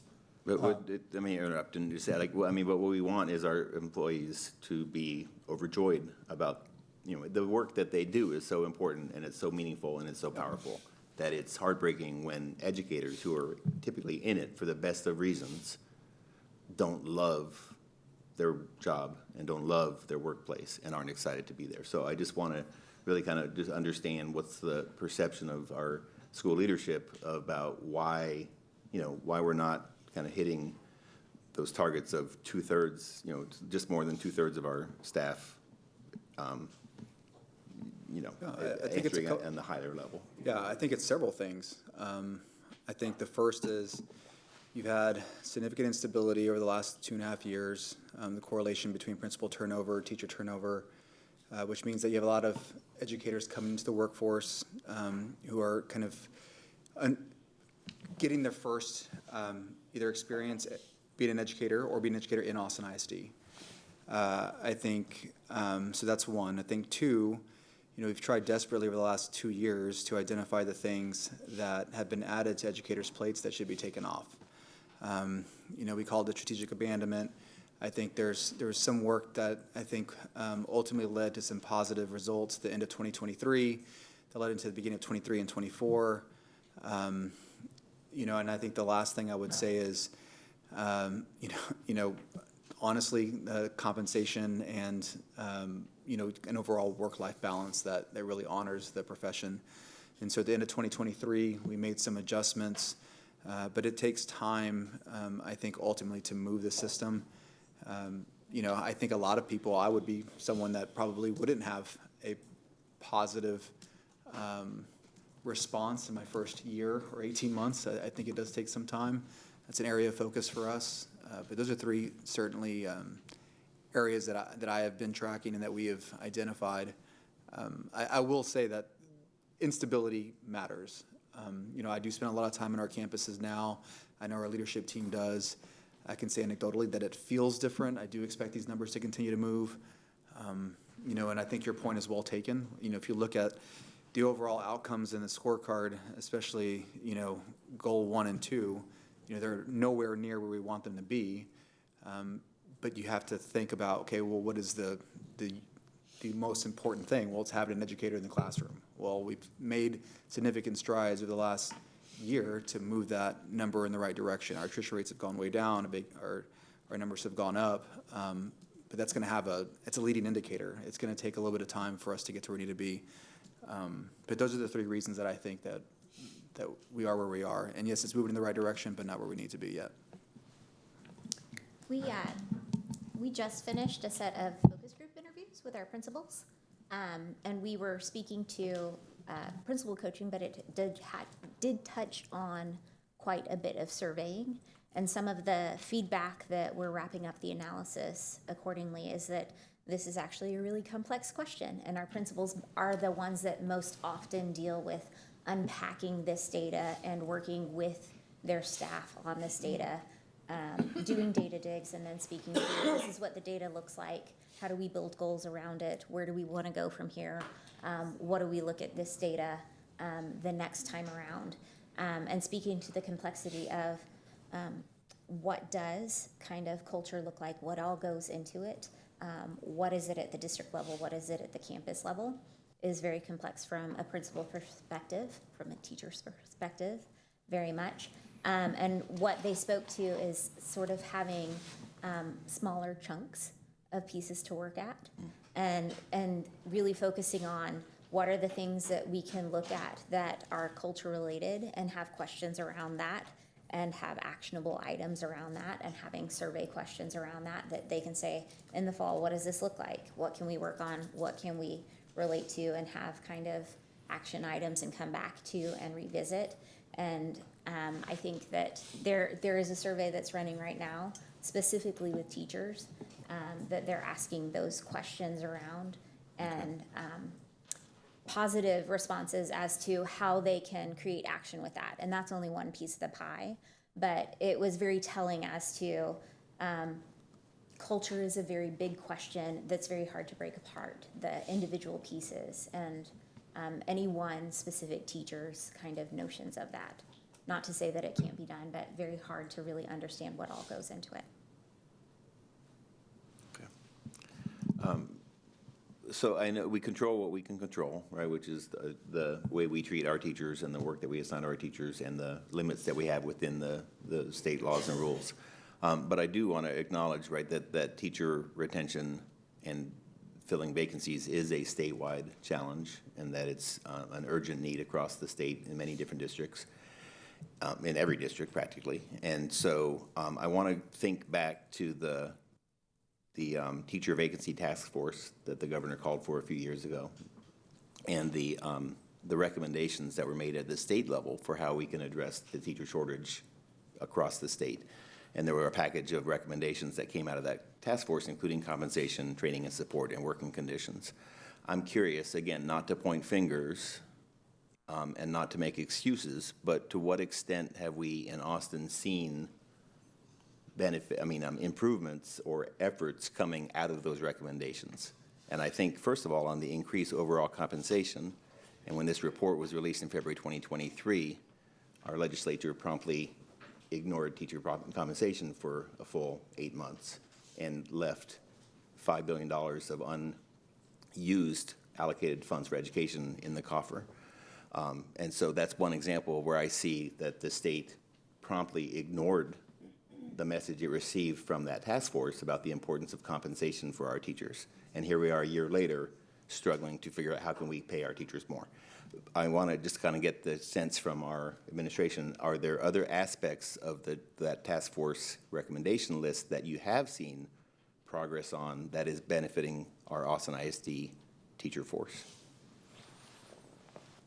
So I'd love to have Brandy chime in here, but Trustee Kaufman, I would tell you that a lot of the strategies that we have pursued and really reinforced as a system were ones that were kind of built organically. I mean, some of them were best practices, some of them was just a shared understanding of our system and the culture, and really just where we were as an organization.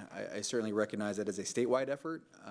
The solutions and strategies that we brought forward were really Austin-centric, I would say, especially given where we were just 2 years ago. So yes, as you just mentioned, compensation is an aspect of it, but we also know it's not the only thing. And so certainly, Brandy, feel free to chime in, but I don't want the presumption to be that, we just went to a list that was created at the state level and we just pulled from it and acted. That wasn't the case at all. Yes, so, and really what I'm asking is more to the extent of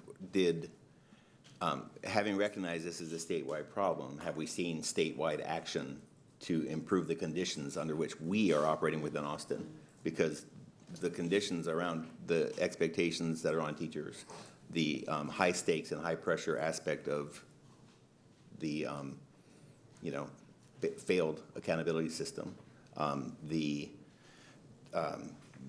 whether the infrastructure is there for effective teacher preparation programs that are providing incentives for people to go into the teacher preparation programs, so we don't continue to see the dwindling numbers of people coming out of teacher preparation programs. Austin only has so much control over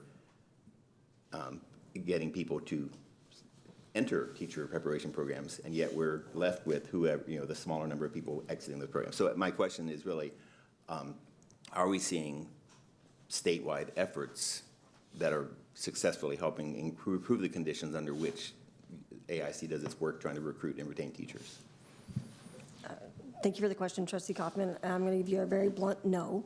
That it is, in my opinion, quite frankly, the efforts of Austin ISD, and particularly, and I appreciate Dr. Reach giving kudos to talent strategy, but it's not.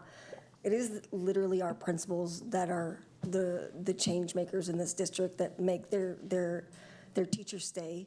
They are such a levy for the pressures that come upon teachers and TAs and everybody else. Truly, the health and the spirit of a campus is so driven by that administration. And so I want to take a moment just to celebrate our principals for that fact. The reason that we've increased double digits over the last couple of years is because we have an administration that is very pro-principal, and our principals are doing a tremendous job. But I'm telling you, if we don't give them some relief, like they're going to buckle as well. So we need that. But really, this growth is because of the people leading those campuses. It matters who you work for. It matters who you work for.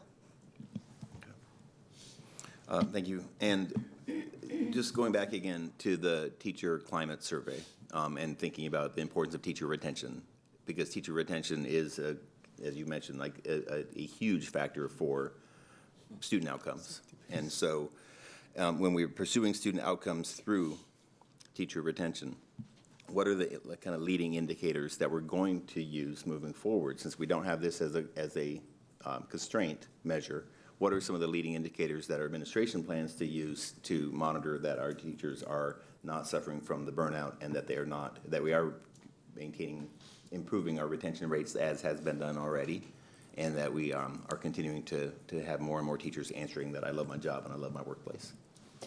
Yeah, I think Trustee Kaufman, it was actually funny. Dr. J. Brown and I had a conversation just maybe 4 or 5 hours ago when we were passing the hallways about this very topic. And yes, though the constraint will not continue on in the same way, and though the tools that have been used previously to collect this data may not be used in the same way moving forward, I do want to acknowledge that we have the resources and the ability to develop our own. And I think one of the things that I heard when Trustee Gonzalez was talking about the survey, I guess back in April or May, was really the way they were receiving information, the participation rates across different campuses. And so I think it's incumbent upon us to develop something that truly kind of gets at the root of what we're trying to understand about our teachers and educators and professionals, which they are. And so I don't know that we haven't built what that looks like yet. But I do want the board to know that, as you just said, and I 1,000% agree, the ability for this organization to move forward and really improve student outcomes is going to be totally dependent on our ability to support educators, 1,000%. And we've made some significant strides, and these are leading indicators. We talked about attrition rates, we talked about retention rates between Title I and non-Title I schools and how that's less than 1%. There's a lot of things that lead me to believe that we're kind of on a trajectory to get there. But one of the things we'll have to develop is that tool that's going to help us understand year over year how our educators feel about the organization that they work for. And so that's still an area of work for us, I would say. I don't know, Dr. J. Brown, I know we have other tools that we use, and there's one that we are currently using, but it's also not district-wide. So, Brandy, I'm not sure if something you want to add to that. Jay had already mentioned it, that we are running a very specific survey right now, but I want to drill in on that. It is asking very, very detailed, nuanced questions about, so that we can, it's not just asking about climate, it's asking very specific questions about how you build climate and culture on a campus so that we can be incredibly targeted with improvements campus by campus. Not only that, but it can also give us cross-sections on how our first-year teachers feel about those subjects, how our 10-year teachers feel about those subjects, how our 20 years, and so that we can be differentiated and provide supports to our educators across the spectrum. And when you say educators, that survey that you're talking about now, is that one that is designed for all educators, including our educators who drive a bus, and including our educators who serve food in the cafeteria, including our educators who coach our teachers and serve our homeless kids? Are we talking about a staff survey, or are we talking about a teacher survey? No, sir, this one is just specifically a teacher survey. So what are we using for, to measure our staff climate? We're going to have to be in-house with our own tools to roll out a climate survey for the Is there a remaining timeline staff for members. that, for when we're going to? I'm going to have to defer to Dr. Brown on that one. That is the, darn microphones. That is the one that we will need to look at and develop. So with the close of the Panorama contract, the staff survey that was developed with the Panorama, we currently have a hole in district-wide staff climate surveying. And so we can send out any survey, but sending out a quality survey takes time to look at, develop, make sure that we're sending out correctly, make sure that we can get the quality information that we need from those specific populations and make sure that we get it correctly. Timeline? How long are we thinking before we can hear the voices of all our staff? Well, so we would be, so I don't want to commit to a timeline just yet. I will tell you that the previous survey didn't necessarily get at the question that you're trying to answer. Because overseeing operations for as many years as I did, I will tell you participation rates at our bus terminals, the custodians, a lot of individuals who work for us that are really key to the system, and our educators, I would agree with you, don't necessarily access the hardware and software necessary to respond. Yeah, and and get the really, I rates just that we need some reassurance that it's going, like. Oh, it's that going to happen. And that our employees whose voices aren't being heard right now understand why, and that they know that there's they see that there is an opportunity coming where they'll have a chance to express their. Yes, 100%. And I think it was, did you say what tool or what? So we're going to kind of revert back to a previous practice we had, which is going to be run internally.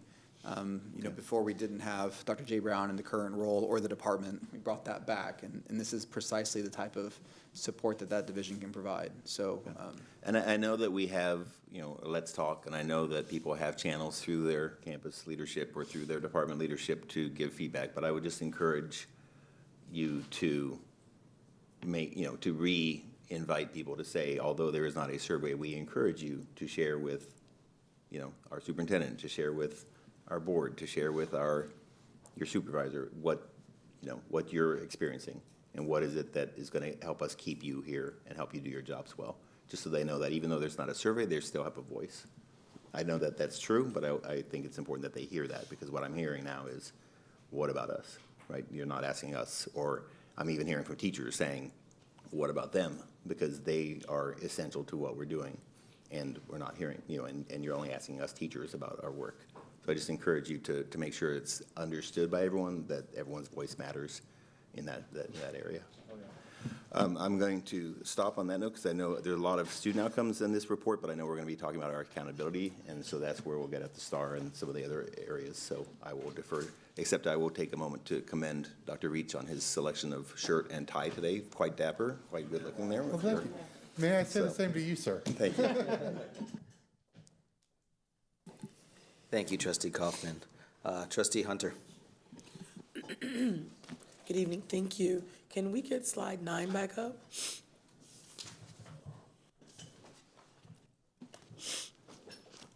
So I just have a clarifying question. When we're looking at, I can't see the words now because of the closed caption, but when we are, is this college credit? This is across all of our programs, right? It's like on-ramps, ACC, AP, it's across everything? That is correct. Early college, yeah. Okay. Then these numbers concern me even more. That in 23, 24, and so these are the students that were in school 22, 23? These are last year's seniors. Okay, so 23. That's, so it's not lagging, this is actual, It is, it's not a lagging. okay, perfect. Good, then that's my question. So, I'm just curious. I mean, for students who receive special education services, we missed it by a lot. And I'm just kind of thinking how we missed it. Like, what didn't we do? And so that's really what's the plan moving forward? Because what is it like, even when you get into, I think you just have to pass one part of the TSI, you can start taking classes, right? And then you kind of get a border, like, what are we not doing and what should we be doing when it comes to increasing that for our students who are just not making it? Or not even making it. I mean, I don't even know if they know it, because that's such a small number. I'm assuming this is because, not that they're attempting and failing, they're not even taking it. So I do think this is where our new scorecard has some better alignment, because it looks at students that are taking a variety of advanced coursework, but it also takes that TSI down to lower levels. So it lets us align better. What does our TSI look like, and where are we allocating resources for TSI, and when are we looking at students for TSI.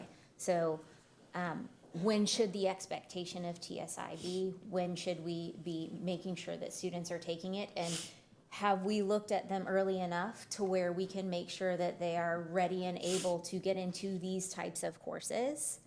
I would like to make sure that the more appropriate curriculum people can have those opportunities to answer your questions more in depth when we come up for board monitoring on our new scorecard issues. But I do think that the goal, as well as the goal progress measures that we worked very hard for this new scorecard, should help better align early identification of students that are in need of help for that first kind of step on the process, as well as making sure that they have access for success in advanced course taking. Okay, And thank so I you. think that you should have opportunity to ask those questions, and we should have opportunity for better alignment along the way. Excellent. I guess also I just want to encourage the administration, you've got to leverage those parents. If they don't know what's going on, if I don't know my kid is even in that class, I can't look in the room and be like, put the game, look at me, I'm so old, Game Boy, I don't even know what kids play now. Put the Atari down and go and do your homework or whatever, right? And so we have got to leverage parents. We have got to get them in. They are our partners, and right now they are literally sitting on the bench while we are out here running all of the bases, and they need to be working too, right? But they don't know what to do because we haven't let them in. So that's an encouragement. Can I get slide 8 up? Thank you for the answers on that, y'all.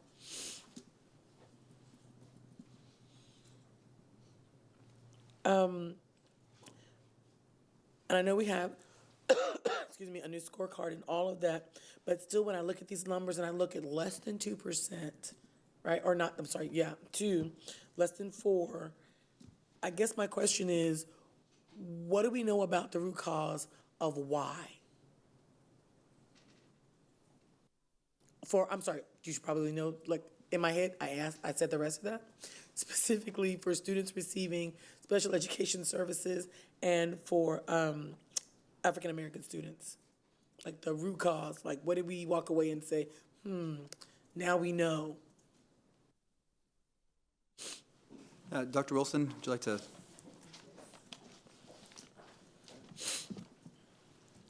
So specifically, African-American students and special And education. special education services, because it's, Your point, Aiden. yeah, Good evening. One of the major root causes is the change in test from TSI to TSIA2. It's a more complex test, and we noticed that our students face significant challenges in reading and math, and those are areas where we are trying to help to improve. Excuse me. I do want to say that we had a plan for vertical alignment. Last year, we had students testing earlier for TSI 2, so they tested in the 8th grade. This year, with the Texas College Education Board, there's a new policy out where they can only take the test in high school. So that information just went out to our campus administrators today in our Leadership Weekly report, and we have plans to strengthen the core where it comes to high school, but that vertical alignment piece where we wanted to start a little earlier in middle school will not be able to start. We'll still have it for PSAT so that we can track advanced pathways. You hit the nail on the head when you talked about early alignment from 4-year planning to 7-year planning, and it really needs to start even further than 7-year planning to elementary planning. When we look at the algebra scorecard goals in other areas, we notice that when we increase representation with these groups in advanced courses and give them exposure, early exposure, it helps. For a lot of people, it's just self-efficacy for students. If it's your first time in a rigorous class and it's in 9th grade, it's a little too late. They have to be exposed to that in advance. And there are a lot of other pathways that help, like AVID and other classes that help kids to increase their executive functioning skills, teaching them very specific, structured, routine procedures for studying and things like that. What we also notice with the high school students is that it's very hard to be a teenager and to be expected to be in a high school class while also being a college student as well in a dual role. So we have been working very closely with our partnership with Austin Community College and also with Misan, who's the interim vice chancellor right now, to strengthen those skills and to help pivot, to help identify root causal areas, and then to find those supports in the classroom setting to ensure that once kids are enrolled and once they are in these classes, that they persist through those classes and they are successful with that. Thank you. Oh, go ahead. I'll say, Dr. Wilson, would you mind speaking to just the recent realignment for secondary outcomes and the kind of bringing in, advanced academics, CTE and CCMR, and then also speak to Salesforce and how decision that the board supported late last year has helped us build a dashboard that allow us to track students and provide kind of real-time support versus lagging information and decision-making. Yeah, I will definitely speak to that. We are excited. Our Executive Director of Secondary Outcomes starts Monday. She actually starts Monday, Miss Ashley Beneker, and she will lead the entire alignment of what we've placed together, because we've noticed that a lot of our blind spots and missteps are happening because we have systems in different departments that aren't necessarily talking to each other organically outside of intentional meetings that are created. So now these systems and departments will all be seamlessly aligned for system coherence. So that includes, like Superintendent Seguda said, it includes academic counseling, advanced academics, CTE, and CCMR. We have already begun the meetings and the alignment and calibration with that piece. Today they were all at a learning summit together. But with that in alignment, there will be systems placed for our campuses and processes that are placed in for the academic advising and counseling piece. What we also noticed with TSIA testing and even with the placement of students in courses is that if students aren't advised appropriately and if their parents aren't aware of all of the options, then they're just going to go where their friends go, or they're going to go where their favorite teacher is, but it may not necessarily be the best pathway or best course to support them in whatever that academic pathway and alignment piece is. And then also with Salesforce, we are part of the steering committee and team that has been meeting regularly.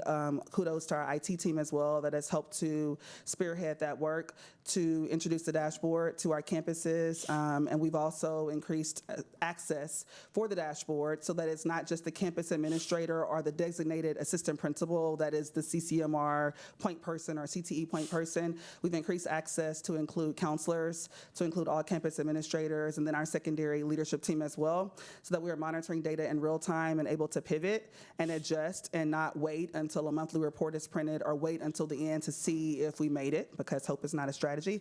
So we have to be strategic in monitoring and implementing in real time. And so that also consists of our CCMR teams and our CTE teams having quarterly meetings at the campus with the entire administration team, with the counseling team, to sit down and to be able to individually talk about every student and where their pathway is and how successful they are in their pathway. It also means bringing together our secondary outcomes team with our Friday executive leadership team meetings weekly.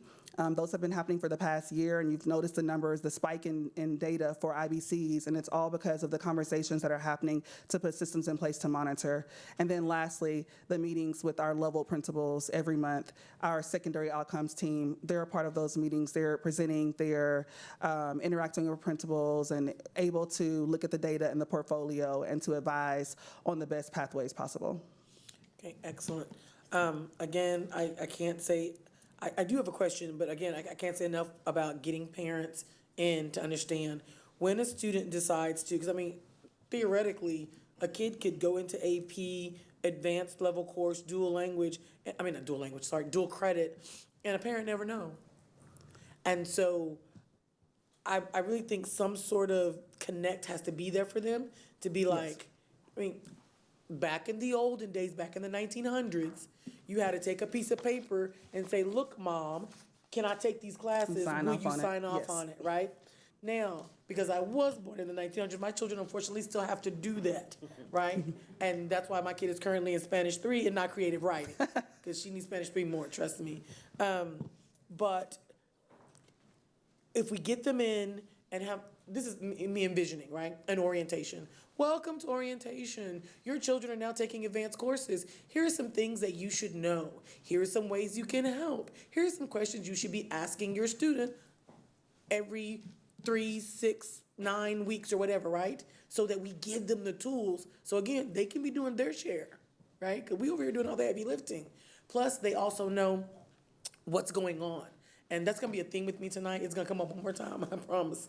But getting parents in and letting them know what's going on can save us a lot of work on the back end, because parents can say, hey, he works after school every day till whatever, and he's not sleeping and he's doing this. Do you think this is, and then you can advise them and be like, hey, maybe he doesn't need to take 5, maybe he just needs to take 1. Thank you. Thank you, Trustee Hunter. We are increasing those numbers as well. We had a record number of parents and participants on a virtual call last week. It was for our AP classes virtual call, and so Dr. Severance led that work, and we were excited to see those numbers increase. We are trying to increase the number of opportunities and touch points that we have with parents to interface. One more thing I wanted to mention is that we are also working with Austin Community College to delineate between dual credit. A lot of times when we talk about dual credit, everybody thinks about just the academic dual credit component piece, but there's also the workforce dual credit component. And so our Executive Director of Secondary Outcomes that begins on Monday is highly experienced when it comes to those industry-based learning experiences and the partnerships and the opportunities that are out there for workforce dual credit. So being able to educate parents and the community on what that looks like, because we hear dual credit, and to me, it seems like it's only one pathway, but it's not that way at all. So showing those options, I think, will help, especially our students that, our Black students, our students that are receiving special education services, to know that there's more than one pathway to success. And when they are exposed to those pathways, it increases the opportunity for them even beyond the campus or beyond the high school credit level to be successful in life.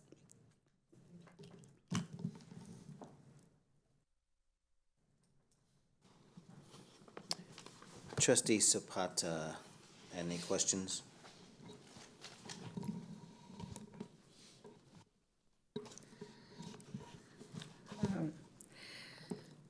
So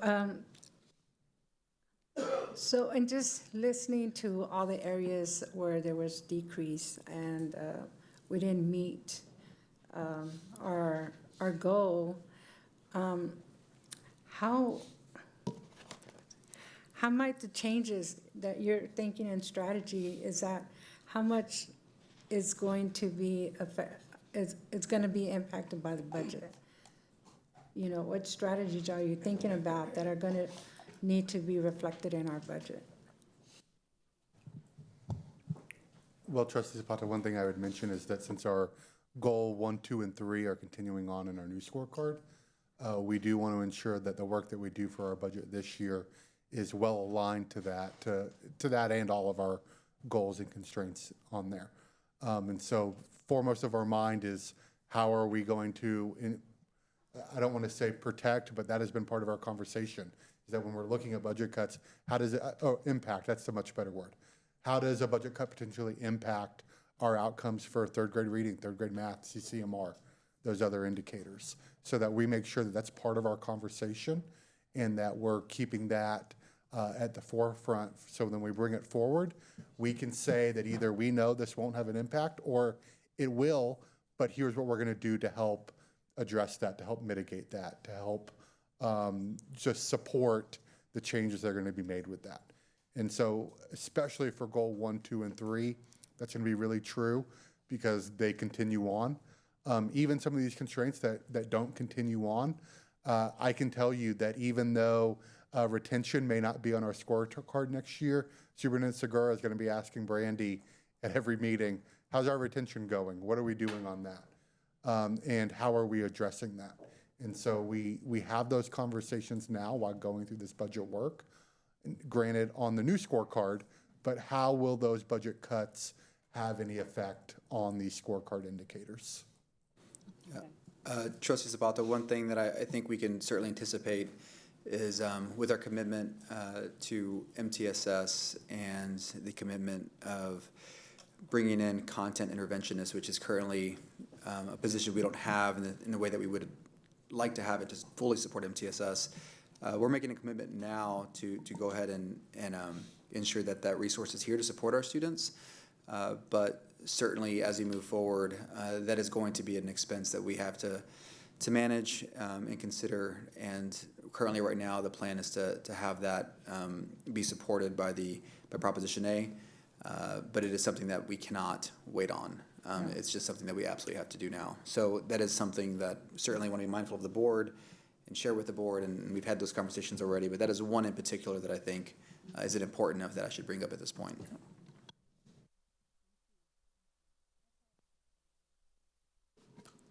That's all I have. Thank you.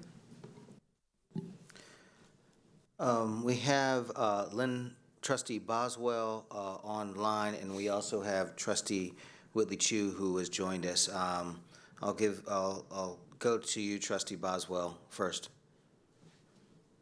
Fantastic. Thank you. Thank you all for this information and this presentation. I'd like to go back to our goal to the math. And I know we're seeing a pattern that we've been seeing really since we came back from the pandemic, that those numbers continue to lag more than our reading scores, more than many other scores. And just interested in asking the same question that I know we've discussed before. Do we have a good understanding of why those numbers continue to lag, and why, even as we've had time to fill the gaps, even as we've had time to help our students catch up, even as the students coming in are not the same students who missed, first grade or second grade anymore, why those persist so strongly? Do we have a clear understanding of that? And I know it's not just us, but what's going on? Trustee Boswell, I'd like to invite Dr. Maxwell and Lakeisha Drinks to provide a response. I know we've touched on this before in previous presentations, but I think it's really helpful to kind of provide full context. Do you want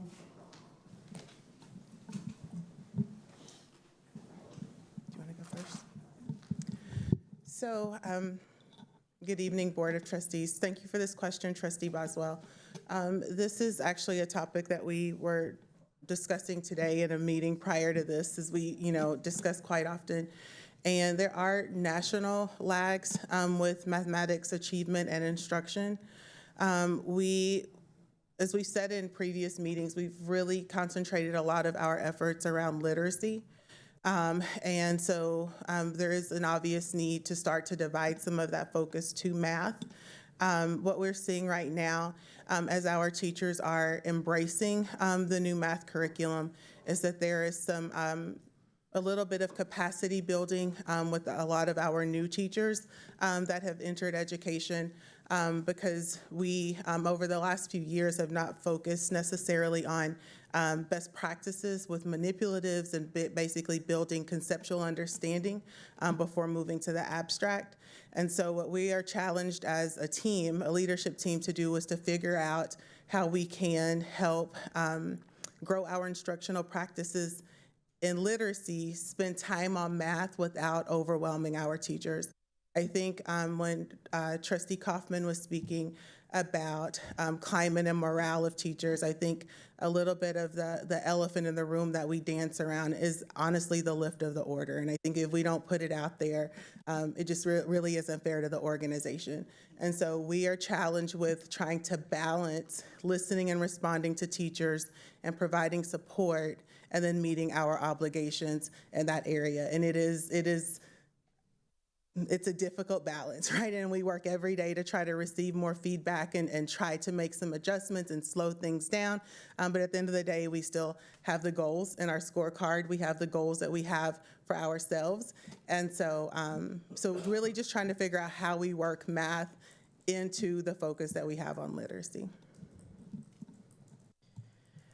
Good evening. I think Ms. Drinks touched on this as well, but there's just not the same level of research and practices and materials in math as there is in literacy. It's just a little bit behind. And while there are great efforts in that, what we're charged to do then is provide those resources, that professional learning, the practices to teachers when there's just not as much to pull from. So while we still have some kids now, to your point, Trustee Boswell, that have started education with us, they also started in that time where either teachers were experiencing high levels of turnover and campuses were, so we've got a lot of a new workforce, but also experienced a lag in practices that if they were here pre-COVID and then during COVID, just a lag and a change in practices for themselves. And professional learning in our district and districts all over the nation have really been battling to catch up with this in the field of math. So as we continue to move forward in literacy, there's no denying that that is critical and that we have to continue to focus on that. We just had a discussion today with the leadership team about how we will begin to add professional learning for our math practices. Fortunately, it is one of our areas of focus for MTSS because, again, MTSS isn't just about Tier 2 and Tier 3. It really is about Tier 1. So how we're working with our administrators, our instructional leaders on campus to really support teachers, give high-quality observations and feedback on practices is just a continuing effort of ours. Thank you both for that. Appreciate that. And want to say, as you're working on all that you can do within the district and on our campuses and in our classrooms, I know we have the Greater Austin Reading Coalition in partnership with United Way that's aligned with our HB3 goal for reading and working to make Austin as a city, a literacy-rich environment, Greater Austin. And if there would be any support, anything we can do as trustees in our role connecting with the community to really explore and numeracy initiative in our city as well. I think that's something that we would be happy to offer support for, and there may be partners interested. So, I know this is going to take all of us, and a lot of it is reinforced by how you play games with your children, whether you cook with your children, all the things, that we can do out in the world as well. So, thank you for all of this, and really want to support what you're doing and really excited to see this begin to bear fruit and know it's not just us. But thank you for that. I have a question about goal number 1, our reading. And, with the changes in the STAR, which come periodically, and which is part of what we're seeing in our data, what are we doing to have a really solid understanding of what's an artifact of a test that, is obviously something we have to adapt to and rise to, and what really shows whether our kids are not keeping up? Do we have a good handle on that? Not just as a scorecard STAR measure, but kind of where our kids really stand in terms of, have they fallen behind? Have they not? How are we looking at NAEP, which I know is 4th grade? Kind of what are we doing to understand beyond the test to what our students really know? Right, so excellent point to bring up. I think we talk about this a lot. This really is just one data point that is not always demonstrative of what our students know and are able to do, and also isn't a great indicator of what they don't know and what we do need to work on. And so part of our system is really not to all year long depend on this one data point, but to have just multiple ongoing observations and assessments of our students. So when we make choices for students that do need deeper levels of intervention, and stronger levels of instruction and some more systematic and explicit instruction sometimes, we use multiple things to decide what it is that each student needs. It's really an individual decision at this point through our campus child study team meetings. So they look at multiple points of data. They can include observations in the classroom, things that teachers have seen just working with students, things like our diagnostics that we have, some where it's just a one-on-one assessment with a student where they're looking at very specific skills, and this is true for math and literacy. And with all of that information, that's when you design kind of almost like an individualized instructional plan for students. There could be multiple students, of course, that are working on the same area. So usually you're working with students in small groups at this point. So it's just really an accumulation of lots of different data points. Part of our process is we really require that we use multiple data points to look at students and make those decisions on what they need. So this is definitely one assessment. As we know, the assessment is changing and is a moving target. The other assessments that we use are much more static. They test, in this case, for the skills that are strongly correlated to reading success, that are evidence-based, that are attached to the science of reading that let us know very specific things we can work on with our students. Thank you. I appreciate that, Dr. Maxwell. I have a question about our about goal 3, our CCMR goal. I have 2 questions about that. One, Dr. Brown, you mentioned the AP tests and that the College Board is adjusting how those are scored. And wondering if we need to look again, maybe for next year. I would love your guidance as you kind of figure out collectively how the scores have changed, whether we need to adjust our scorecard to kind of remain in line with the tests as they are. So we're not kind of chasing a moving target. So I don't think that's answerable now because it looks like people are just starting to figure this out. But I know College Board publishes a great deal of data and would love to just consider that when it's appropriate to kind of look at our scorecard and maybe make some adjustments next year. So thank you for that. I think And we'll then I get have more on- information. Oh, I'm sorry. I think Go we'll ahead, get more yes. information, and we've also had a little bit of discussion with our other peer school districts to keep an eye on the information. College Board has kind of a great deal of specificity as they make changes, and so they'll publish more information as they dig into their own data, and so we'll be able to look at that in reference to our information, and we'll also be able to ask questions of our other districts and be able to see if it makes a difference, should we make a difference in any of our indicators as we move forward. But we'll have more information as that goes.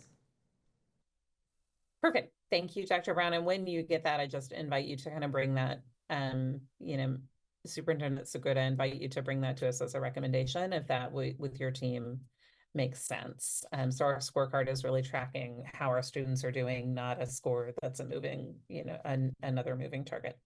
Thank you for that. I have a question about the TSI goal progress measure on goal 3 as well. It was nice to see growth in a lot of our student groups, and I know we've talked about it a little bit, but do we understand why scores for our students who are emergent bilingual, oh, no, that wasn't the one I was looking at. Okay, that wasn't the one I was looking at. So, I was looking at GPM, sorry, 3.1 on that one. That's what I was looking at. So maybe the next slide. Yes. So why are emergent bilingual? There are a lot of groups that went up but didn't meet, but our emergent bilingual students dropped a significant amount. Do we have an understanding of why that would be? I do not at this time, but that is an area for exploration. And Hi, Trustee Boswell. Hello. So as stated before, with the changes in the test and with our students already coming in with some pretty significant deficits in reading and writing, reading and math, those are challenges that we see that are also evident in TSI. They're evident in ELC. And MAP growth in a lot of areas are pretty consistent with that evidence. We have been working to strengthen the core in these areas. One of the ways that we are tracking as at a campus level and district level is with Domain 3. So our principals engaged in a very high impact learning session yesterday during principals meeting with our campus and district accountability team leading the way. And Domain 3 tracks a lot of different areas, but one of the most significant things that it helps to paint a clear picture for is how our students are performing in the TELPAS domains. And using strategies like site-lit strategies and sheltered instruction strategies within the classroom to increase the exposure to visuals, increase the exposure to academic discourse between students, which means that it should be more student talk than teacher talk in the classroom, to increase the amount of times that students are able to respond in writing to what they are reading, respond in writing to what they are saying, and a lot of other high-impact, high-yield instructional strategies that have been research-based and proven to impact success for students, especially students who are emergent bilingual. Also, in the Domain 3 area, it tracks, or the state has us measure how the campus does with the 2 lowest performing racial ethnic groups. And what we have noticed in Austin ISD is that at a majority of our campuses, those 2 lowest performing groups are the same. It's our Black students and it's our Hispanic students. And so what we are doing when we meet with principals weekly and when we have those visits to talk about data and to talk about what decisions we're making to inform our practices and to adjust, we look at the 2 groups for each campus very specifically, and then we are able to devise a plan to address that at the campus level in a very unique way that responds to the students and the needs of that particular campus and community. Thank you, Dr. Wilson. I appreciate that. I have a couple of questions about our CPMs, our constraints as well. The first one is constraint number 2. And I appreciate the explanation that we see the data actually going backwards, not in the direction we want with both groups. And I heard the explanation that we've had a larger number of fights and physical aggression, understanding that we're in a budget crisis, understanding that we're in a budget crisis that is largely the state's making. But also understanding that sometimes resources can help us better support our students so they're not acting out in these ways, kind of as we're looking ahead to budgeting and cutting and perhaps anticipating more funding in the future. What would you need to help address that in a kind of a thoughtful, student-focused, effective way? I think one of the biggest additions, and I know Ms. Drinks can probably speak better to this, is the addition of Character Strong, which is a new behavior curriculum that has been presented to us or is implemented this year through our district MTSS team. And all principals had the opportunity to be trained. There are pilot programs going on at the secondary level and elementary level. And I think the investment that we place into that, principals and school leaders have received it well, and they have waited for something like this. A lot of times with advisory periods, we are creating our own lessons when it comes to SEL or different issues as it arises for current events or things that help to teach students behavioral expectations, responses, PBIS systems, things like that. But I think Character Strong is something that standardizes us across campuses, and it's something that we all have access to. And so I think that investment will prove to be invaluable in the data and also invaluable in the amount of time we are able to gain back, to regain for instructional purposes. And I'll kick it over to Ms. Drinks for that one. Yeah, I echo what Dr. Wilson said. I do think that a highlight of Character Strong that we've not had previously is the tiered support. We have had some supports around just PBIS just for the tier 1 structures for all students. But then once we figure out that a student needs more than that, we've not had a systematic way to respond to those needs as that we will now have with Character Strong. Of course, if we were able to just submit a wish list, we definitely would appreciate more support around restorative training for our staff. And I think coupled with that is just also, I think the work that we're doing with our SEL and CPNI department, with our leaders and with our teachers, just really with mindset, right? And recognizing and building on the gifts that our marginalized students bring to the learning environment, and just really making connections and trying to dig deep as to why we see some behaviors and addressing those in a way that is student-centered versus adult-centered. Thank you, Ms. Franks, and thank you, Dr. Wilson, both for that. And I appreciate that kind of what we're doing and what we would like to do if resources became available. So thank you for that. And it sounds like Character Strong is different from the SEL that we have done for a long time in the past, and something in addition to. Is that? Yes. It's a new specific resource. Okay, thank you for that. I appreciate that. I have just one more comment and one more question. Just want to highlight again CPM 4.1 and our retention. Just phenomenal, the work that's been done. So I just want to really highlight that as Superintendent Segura, that's why part of why we chose you. That is part of what we charged you with.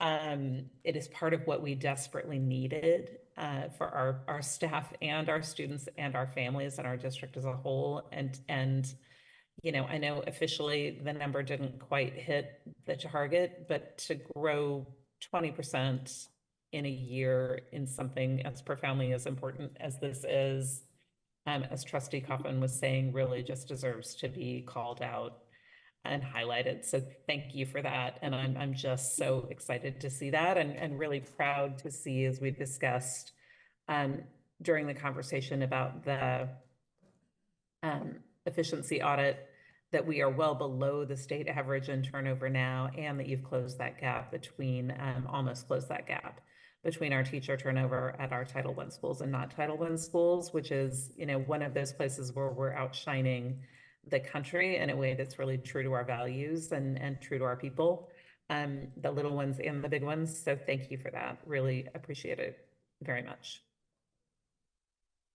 And then I have one question about CPM 3.1. And this is my last question. Thank you. Yes. So on 3.1, if the total number is to meet set goals, my understanding that 3.2, the target should be under the number, and on 3.1, our actual should be over the target, that our actual should be lower than the target on 3.2 and higher than the target on 3.1. Am I missing something?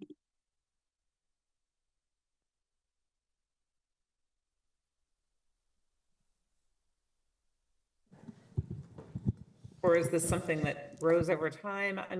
I'm not understanding. I'm misunderstanding something. Absolutely. Good evening, Trustee Boswell, trustees, and Superintendent Segura. You're absolutely right, and I just want to clarify that what is reflected, and it can be updated in the constraint document that you see and in the deck, is actually only reflecting the number of evaluations that were completed for the spring of 2024.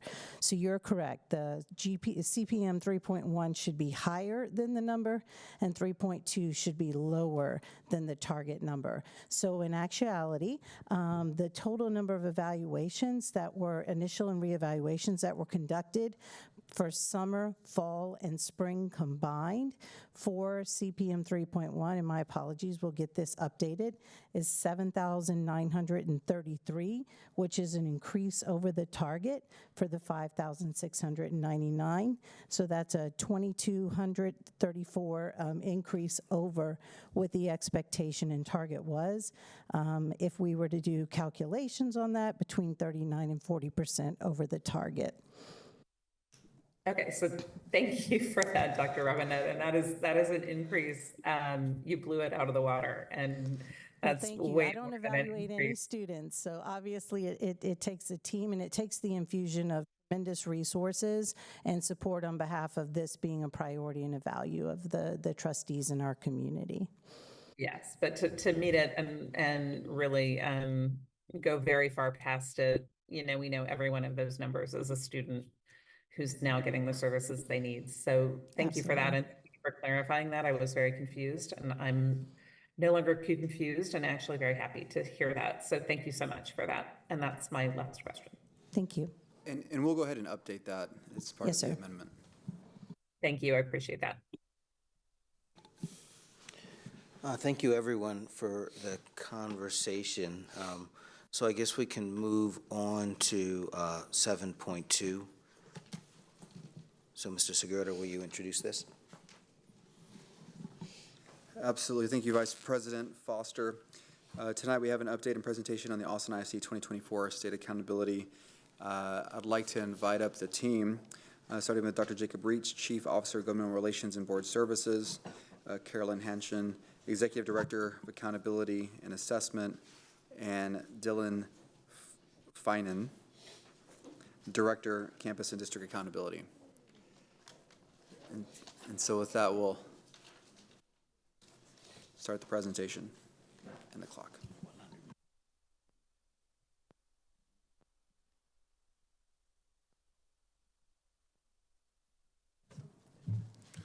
All right, good evening, Board of Trustees. So tonight we want to provide to you 2024 STAR outcome, including EF.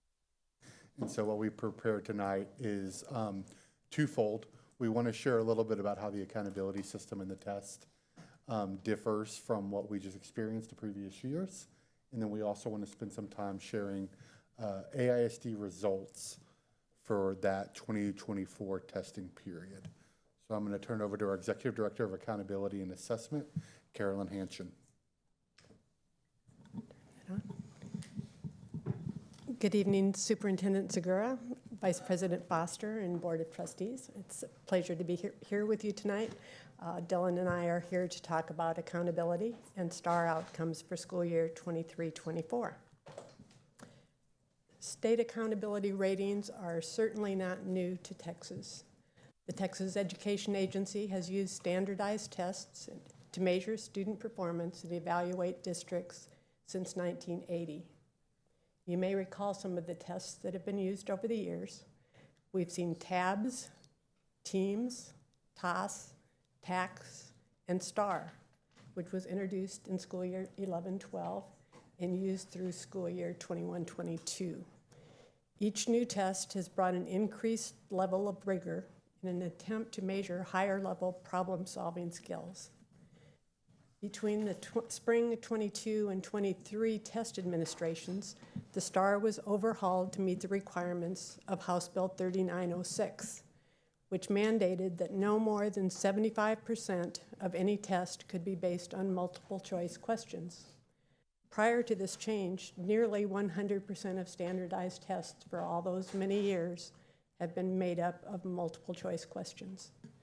The exceptions were the essays in grades 4 and 7 reading and high school English end of course exams.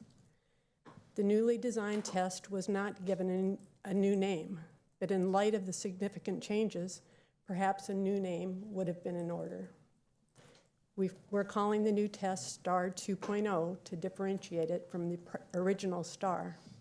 STAR 2.0 is administered totally online, requires students to write an essay in reading tests at every grade level, and has several new technology-enhanced question types. We'll talk more about these changes when we get to STAR results in a few minutes. The chart provides a recap of the challenges of state accountability over the past 6 years. In August of 2019, A through F ratings were assigned to Texas schools for the very first time, using a 3-domain accountability system that was introduced in the 2017-18 school year. In the spring of 2020, COVID-19 hit. No STAR assessments were administered and no accountability ratings were assigned. All school districts and schools in the state received a label of not rated, declared state of disaster. In 2021, there was low participation on STAR across the state due to COVID-19. Again, all schools and districts received labels of not rated, declared state of disaster. In 2022, due to the continued impact of COVID, only ratings of A, B, or C were released. Schools with rating that did not achieve a C were given a label of not rated, Senate Bill 1365. The dotted red line on the chart between school years 21 and 22 represent the major changes that happened between those 2 years. TEA undertook a major overhaul of the accountability system and a total redesign of the state assessment in the same year. That was something that had never been done before. In 2023, because of the new rules associated with the revamped accountability system that were released after mandatory deadlines had passed, over 120 districts sued the agency, asking for an injunction against the release of ratings. The lawsuit was successful. In 2023, A through F ratings have not been released, although a decision has been appealed by TEA. This past August, another lawsuit was filed regarding the release of ratings for school year 23-24. This lawsuit is slightly different in that it questions the validity of the STAR assessment itself. A temporary restraining order was issued this past August and upheld this month in September. A trial is now scheduled for February 10th, 2025, and ratings have not been released. So in summary, the A through F accountability system that was initiated in school year 18-19 has only been used in its entirety one time in that initial year, that first year of implementation, 2018-19.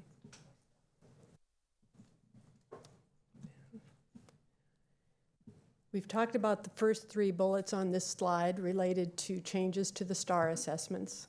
Students experienced a very different testing experience in the spring of 2023. Gone are paper test booklets, bubble sheets, number 2 pencils, lined papers for handwritten essays, and the small army of humans who graded student essays on STAR, replaced by computer screens, keyboards, and an automated scoring engine to grade essays. The last 4 bullets on the slide highlight some of the changes to the accountability system itself. Targets were reset for school year 2023, raising the bar that schools must reach to qualify for higher letter grades. For example, in 2022, 60% of graduates achieving college, career, or military readiness earned a school an A in that area. In 2023, that same score would result in a grade of D. The methodology for determining student growth was revised, requiring students to show an increase in performance level on STAR rather than the achievement of an individual growth score. In the Closing the Gaps domain, which is also used to assign federal labels, underwent a complete redesign, adding minimum group sizes of 10 instead of 25, and adding a gradated point system of 0 to 4 instead of 0 or 1. And the methodology used to calculate district scores was changed entirely. And that change looks like it will reduce scores for districts across the state. It's important to note that while A through F accountability ratings for 24 are withheld due to litigation, federal accountability labels for 2024 were released by TEA for Texas Title I schools. TEA utilizes the Closing the Gaps domain to identify schools for improvement as required under the Every Student Succeeds Act of 2015. Federal labels include targeted support and improvement, additional targeted support and improvement, and comprehensive support and improvement. Comprehensive support is carries the most stringent monitoring requirements, and it's also an intervention level that takes 2 years to exit. Even though the STAR assessment and the targets and rules used to assign letter grades have undergone major changes, the overall structure of the state accountability system remains the same. Schools receive an overall grade of A through F based on the grades earned in each of 3 domains: student achievement, school progress, and closing the gaps. Letter grades are also assigned in 2 parts of the student progress domain: student growth and relative performance. So overall, schools receive 6 A through F grades in all. In each of these domains, STAR scores and indicators of college, career, and military readiness are used to evaluate high schools, while STAR scores alone comprise the bulk of elementary and middle school ratings. Federal labels are also assigned to Title I schools based on performance on the Closing the Gaps domain. This chart shows the number of AISD schools with federal monitoring requirements over the past 5 years. The dashed line indicates the changes in the STAR test and the accountability system. Note that the changes to the Closing the Gaps domain and the accountability refresh resulted in a 3-fold increase in the number of schools identified for comprehensive support and improvement. Schools in this category will participate in monitoring and intervention program designed by TEA. And there's a list of schools in each of those categories in the link on the slide. is available to you. And now Dylan will take us through STAR performance results. Good evening, board. Thank you. I am going to take a break to do a shout out to my daughter. It's her birthday today. She's 7 years old, and I promised her since I was on AISD TV I would do a shout out. So happy birthday, JoJo. I love you. I hope you had a great day. All right. Happy birthday. I hope that didn't cut into our LSG time too much, but so I'm going to I'm going to start off by just emphasizing a few things that Carolyn spoke about already. There were major changes to the STAR assessment, and that's why we're calling it STAR 2.0, and they're worth noting here before we start diving into the results. All students shifted to taking the test online, except for a small subset of students who have exemptions to take a paper test. The STAR redesign introduced new technology-enhanced items. What they said was no more than 75% of the tests could be multiple choice. Some of these technology-enhanced items are things like short constructed response items, hotspots. A hotspot could be a question where they give a child a map, and they ask them a question, and they have to click a part of the map, and that's the answer. They have multiple select, so not just one answer is right. They might have to choose more than one answer on a particular multiple choice. There's also your traditional gridables and then essay questions that fall into these categories. A written composition or essay question, I'll also refer to them as extended constructed response items moving forward, but these were added to all reading tests in grades 3 through 8. And I think that's significant to note because it ties into the lawsuit that just went out to prevent ratings from being released this year. And we'll talk about that in more detail in a moment. And the ones this year in 2024 were graded using an automated scoring engine. Next slide, please. So I'm going to start off by talking about STAR 3 through 8. The way I organize this is we're going to look at each subject longitudinally going back to 2019, because 2019 is sort of considered our pre-COVID baseline, and then we'll look at results for 4 years based on that.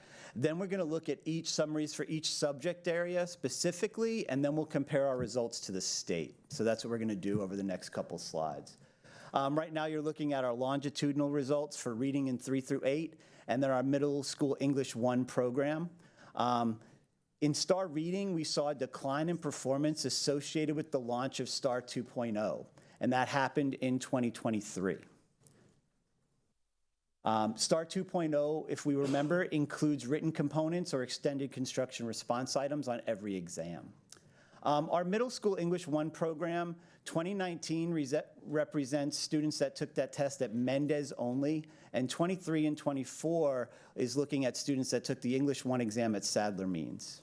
So we only had one campus in each one of those sets of bars that took the English 1 exam at middle school. Next slide, please. If we look at this by grade level, the grade level dynamics are a little bit more difficult to interpret. Performance in 6th grade has generally been increasing since 2019. Performance in grades 3, 5, and 8 has generally been declining since 2019. And performance in grades 4 and 7 has decreased after the implementation of STAR 2.0. Next slide, please. Right here, we're looking at our results. Reading grades 3 through 8 combined for the state in the top bar and Austin ISD in the bar on the bottom. Austin ISD has a greater percentage of students achieving mastery when compared to the state. Austin ISD also has a greater percentage of students that did not meet when compared to the state. I learned a new term from Dr. Jay Brown this week. She said we're a barbell district, and I like that term, meaning that we have more kids on the failing end, but we also have more kids achieving mastery. And I think it'll become apparent why as we move through this presentation, but this is a representation of the economic disparities we see in Austin. Next slide, please. So since we had extended constructed response item added to every test, and since this was one of the keystone items of the lawsuit that is holding up ratings this year, I thought we should look at the data around extended constructed response items. What this is showing you, the blue bar is the state, The red bar is Austin, and this is the percent of students that earned each point dynamic for an extended construction response. What we are seeing is an overwhelming number of students earned 0 on the extended construction response. 36% of students across the state got a 0. 39% of students in Austin ISD got a 0. The test that was the worst this year was 5th grade. 48% of students across the state got a 0 on the 5th grade reading ECR. I will say, going back to my teacher days, if I gave a test to students and these were my results, people would question the validity of my test. I also want to point out the numbers that are represented here, because I think it's somewhat shocking. Across the state, this means that 846,231 students got 0s on their essays. Now let's put that into perspective. A machine gave them a 0 on their essay, not a person. A machine decided that writing wasn't worth a point. And when we look at Austin ISD, 11,703 tests or students got a 0 from a machine that said their writing was not worth a point. This, right off the bat, puts students at a disservice or a significant disadvantage in terms of achievement on the rest of that test. Next slide, please. When we look at STAR math results, in math 3 through 8, middle school algebra performance after 2019 has been inconsistent, and current achievement is below 2019 levels at all performance levels. So my basic takeaway there is we are not at pre-COVID levels in terms of math, either in math 3 through 8, in math 3 through 8 combined, and we are not achieving mastery at the same rate we did in algebra in pre-COVID levels. When we look at each grade level broken down, across all grade levels since 2019, 2024 STAR math results have the lowest pass rate, or the highest percentage of students with a did not meet performance level. When we look at our performance compared to the state, once again, the state is on top and Austin ISD is on the bottom. We once again are a barbell district. We have more students achieving mastery, which is great, but conversely, we also have more students with a rating of did not meet.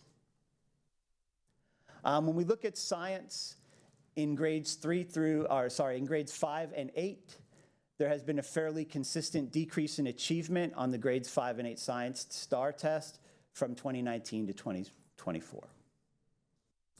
We look at STAR 8 social studies, we see the same trend. There has been a fairly consistent decrease in performance since 2019 till now. So that was STAR 3 through 8. We are now going to shift to look at the STAR EOC end of course exam. We're starting with English 1 and English 2 performance longitudinally.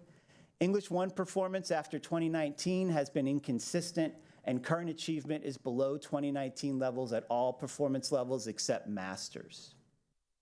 In English 2, performance has remained relatively consistent since 2019. We see a little bit of up and down, but there's no major changes. So what I have here is English 1 on the left, English 2 on the right, state bars are on top, Austin ISD on the bottom. When we look at English 1, we are a barbell district. We have more students performing in terms of mastery, but we also conversely have more students at did not meet.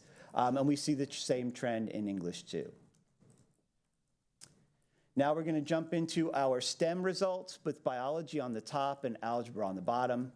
In biology, the percentage of students on grade level at meets and achieving mastery has not returned to our 2019 levels. In Algebra 1, the passing rate is approximately 20 percentage points lower than they were in 2019. Once again, we're looking at ourselves compared to the state. Algebra 1 is one of the areas where we are not a barbell district. We are not achieving mastery at rates higher than the state as a whole, but unfortunately, we have a higher percentage of students that did not meet. We look at our biology results, once again, barbell district, higher rates of mastery, higher rates of students that did not meet. And this is US history. In US history, the percentage of students on grade level and achieving mastery has not returned to our 2019 levels. Austin ISD has more students achieving mastery in U.S. history than the state as a whole. We're about the same in terms of did not meets. So now we're going to take a look specifically at students experiencing poverty. And I'm going to spend a little bit of time on this slide because I think there's a couple things we need to understand. Right here, we have 2024 results for all subjects combined on EOC on the left, all grades and subjects combined on the right for 2024 STAR results. On top, we have students who are not experiencing poverty or they don't have an ECD label. And on the bottom, we have students experiencing poverty or they have an ECD label. This is the reason we're a barbell district, is our students that are not experiencing poverty have much higher rates of mastery in terms of their performance. Our students that are experiencing poverty have a much higher rate or incidence of achieving did not meets. And that is resulting in what we're seeing when we see that barbell performance. Go back for a second, please. I think another thing to look at, which is important, what I did was, if we just look for a moment at the red bars, I summed up all the students in those red bars, and I said, who are they? Who are those students? If I randomly took 10 students that got did not meets at any grade level and we lined them up in the room, the likelihood is 8 of them have a label of ECD and 2 of them don't. If I do the opposite and I look at the students who are blue and I randomly choose 10 of them, I'm going to see the same pattern, but conversely, 8 of them are not experiencing poverty, but 2 of them are. And this is a reflection of the economic disparities we see in Austin. So if we're looking here, this is students experiencing poverty in grades 3 through 8. We're looking at 3 through 8 reading on the left and 3 through 8 math on the right, and we're comparing ourselves to the state. Once again, the state bars are on top. What we're seeing, students experiencing poverty in Austin are underperforming compared to their peers across the state. So our students experiencing poverty are not performing at the same level that other students experiencing poverty are across the state. Next slide, please. And then I looked at EOC. I chose 2 subject areas, English 1 and Algebra 1 EOC, and we'll see the same exact trend there.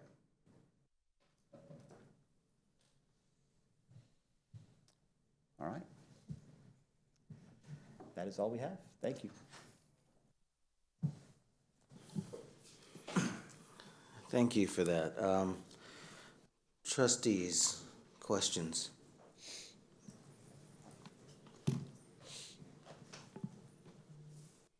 Trustee Boswell?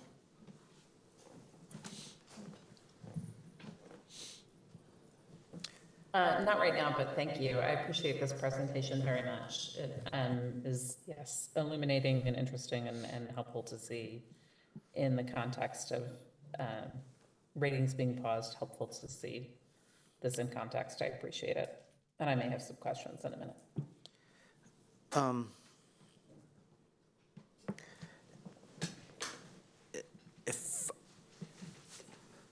So as I've mentioned before, in decades of scholars and psychometricians and folks have attested to, it's really difficult to make use of unreliable instruments.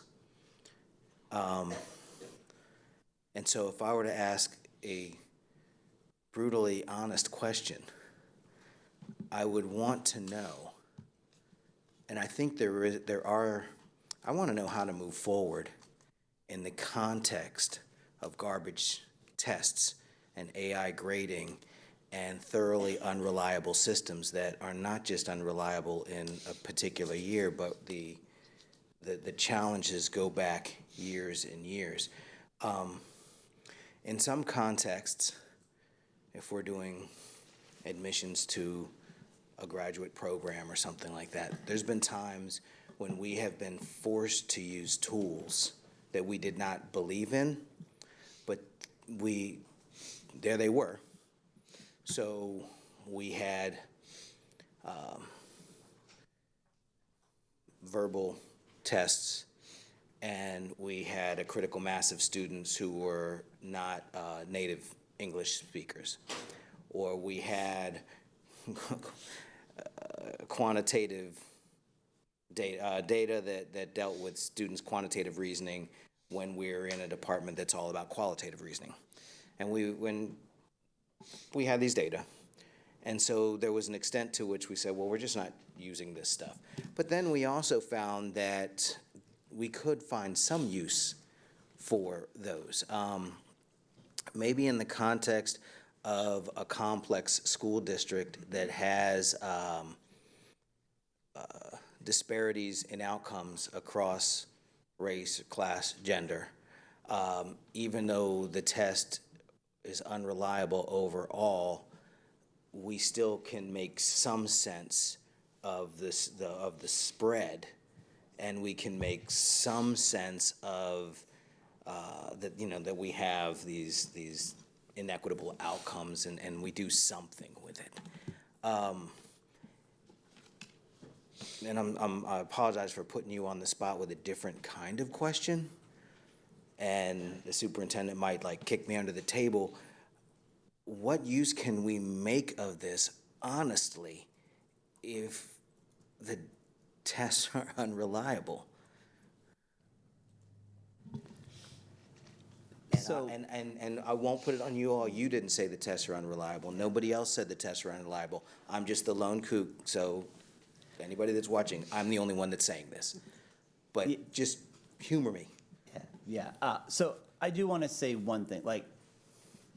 The state would say they have a very specific definition of reliability, and they would say their psychometricians say these tests are reliable. I'm not saying I agree with that, but I do think it's fair that we clarify that. I also think that no matter how unreliable we believe the tests are, they have real consequences. So we do need to improve performance so that we're not facing the consequences associated with the low performance that comes with these tests. That said, what can the tests be used for? I think they can be used as one measure of student performance, right? They're not useless. They can give us one measure of student, but they shouldn't be the only measure of student performance. And what we see with the current accountability system, particularly in grades 3 through 8, is it's almost everything of that. It's the only measure, except for 10% where TELPAS is in domain 3. So I think we should pay attention to the results. We should understand that there's disparities in performance. We should try to figure out why. Why do we have these disparities in performance? And can we do targeted interventions or change first teach or whatever implementation we can to help minimize those disparities? But we should also recognize that we might not be able to get rid of all the disparities that are there. And an example I would use is that, I think the test is designed in a way that's not very friendly to students that aren't very proficient in the English language, so they're starting off with a disadvantage on a test like the STAR test, with it being multiple steps, with it oftentimes including double negatives, with it oftentimes having language that can be confusing. So it's not necessarily always directly asking you a question. There's a lot of interpretation that gets involved, and some of them, frankly, can be tricky, and students aren't thinking of it from that way all the time, right? So we have to understand that we can solve some of the issues, but we can't solve all of them related to the problems we have associated with the test. I don't think it should drive instruction, but it should inform instruction, right? I don't think it's acceptable that half the kids fail a test, but I also think we have to find a reasonable balance as to what's acceptable. Yeah, I might phrase that a little bit differently. I think that one of the things that we need to acknowledge is that there's a system that we have to operate within, and that system is the state of Texas. And you've heard me say, I think the board's heard me say, and certainly I know our team believes this, that we want our students to have an incredibly vibrant educational experience in Austin ISD, an experience that aligns with our values. And I think that it takes time to build that as a system. And one of the things that we also understand is that we can't react and respond and create bad behaviors because of a test that we know is flawed as presented to us. And my biggest fear, and one of the fears that I have leading this organization, is that we somehow introduce a bad behavior. I think that for me and the team, it's a data point. I hope to get to a point where, our educators, our students, everybody is being supported in the way that they need to in an equitable way. And the assessment that's put in front of them, the test that's put in front of them is just that, a way to compare ourselves and nothing more. And we perform well, but it's relative, right? It's relative to everybody else. So I do want to reinforce that for me, and I know for certain for our team, it is a point. It is something to be considered, but certainly not something that should drive our instructional philosophy. That's just something I want to make very clear, and I know our team would reinforce that. I appreciate all the nuances introduced, especially including the piece about retaining our souls, for a different way of putting it, retaining our vision and our understanding of what we want students to learn, and not just the facts, but in a more sort of holistic sense. I get with the idea of identifying disparities. I get with the idea of using an imperfect tool, being charitable, an imperfect tool as one piece of the puzzle to assess what's going on for students, and making that one piece of a jigsaw puzzle. So I see those pieces. I don't see a piece about trends in performance when year to year the instrument can change just absolutely dramatically. And I mean, to be candid, I guess I'm PTSDing over this week, where I chewed out my UT students for grade grubbing.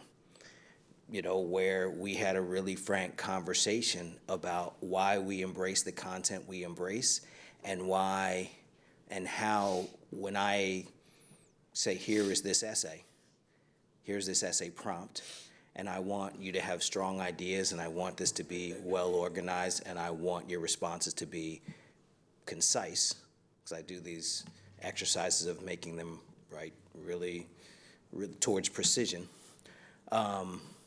And when the questions get to the grades, I kind of I don't lose my temper. I've been in this a long time, but I pretend to lose my temper. And I don't have an appreciation for it. I actually want my students to be in my classrooms because they love learning, and they love the material, and they're in for it. And most of the time, believe it or not, that's where my students are. But that comes after a lot of interesting conversations. And the students thank me years later for that. But that is absolutely a matter of untraining Texans and helping them see a new possibility for their intellectual lives than has been pounded into them by all of these assessments and our approach. 3rd grade, 5th grade, 8th grade, and of course, STAR, TABS, TEAMS, TOCS, TASK, all these acronyms for every new governor. These are things that should be seen as, identified as, named as antithetical to true learning, and what makes the world better, and what makes our country better, and what makes kids have better lives. So I find all of this stuff even more immensely frustrating than I display on the dais. I appreciate your work immensely. I get scared to death anytime we talk to this really important point about, well, we're still going to be held accountable. Because threading the fine line between being held accountable and being held accountable for the introduction of bad practices is really a challenge. How do we increase performance without introducing these bad practices? I actually think it's an impossibility. So I think what we're doing is mitigating damage when we put teachers in a position of being held accountable for something that almost requires them at different times to have their kids see it a certain way. Now, by the way, having been black for a long time, one aspect of the sort of socio-cultural and historical reality of being black in this country is that you learn how to play the game without believing in it. And that's kind of how I see this whole thing. And I'm at a point where I don't really care too much if like some people see that, because I have to live with integrity on this stuff.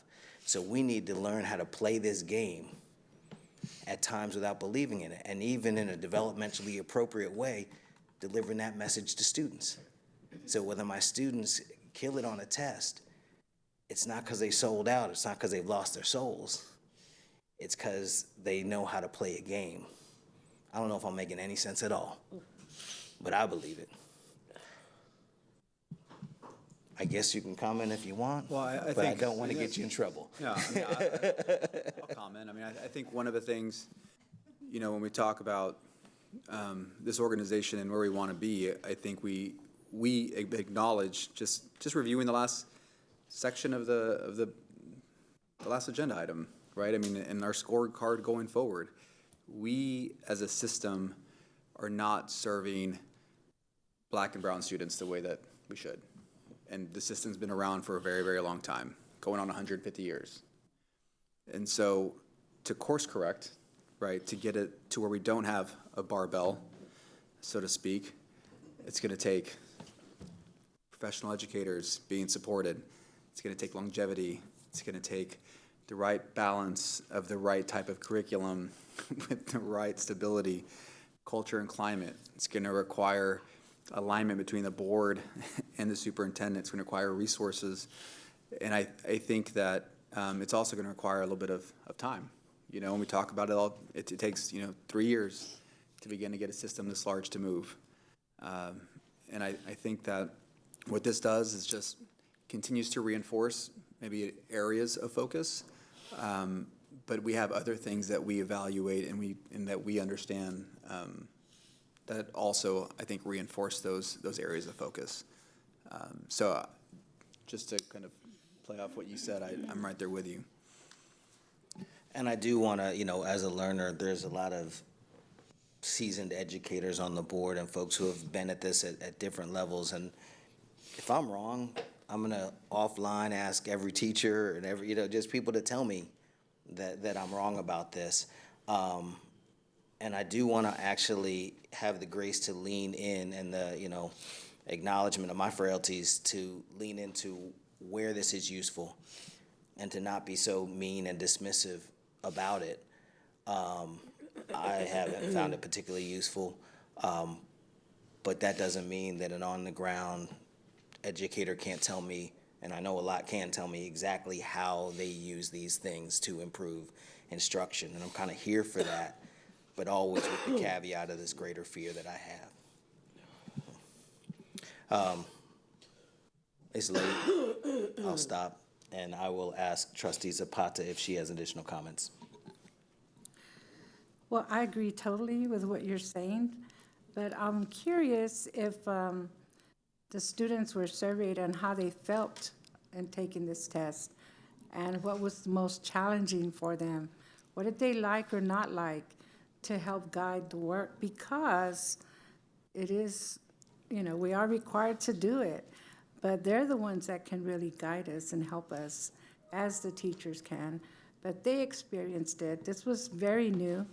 I don't know, are our teachers now doing more of that kind of testing so that they can get used to it, doing it online? Not in the same way, but, just so that they get that practice and it becomes part of what we have to do and need to do. But I would be very curious to hear what the babies are saying, what the children are saying, the students, how did they feel about it? Because I know every time it came to testing, even at the church, the students were like nervous, so nervous. They couldn't even test. So I'm curious what this did to them as well. If you all did if any of that happened, just to kind of get the pulse of how the students were feeling. I think that's an excellent point that you're making about gathering that information from students about their experience. As far as I know, that kind of survey or gathering of information has not been done. I do. Yes, I've not heard of any of that happening. I know, students might kind of approach it like a video game and think that was kind of fun. I just punched out, I just shot down everything that came my way and got through it in 20 minutes, and I, think I did well. And then the results don't really support that they did that well, but maybe it's not burdensome to them to do it online. I really don't know. I do think teachers are making an effort to prepare students for this kind of, some of the changes to the test.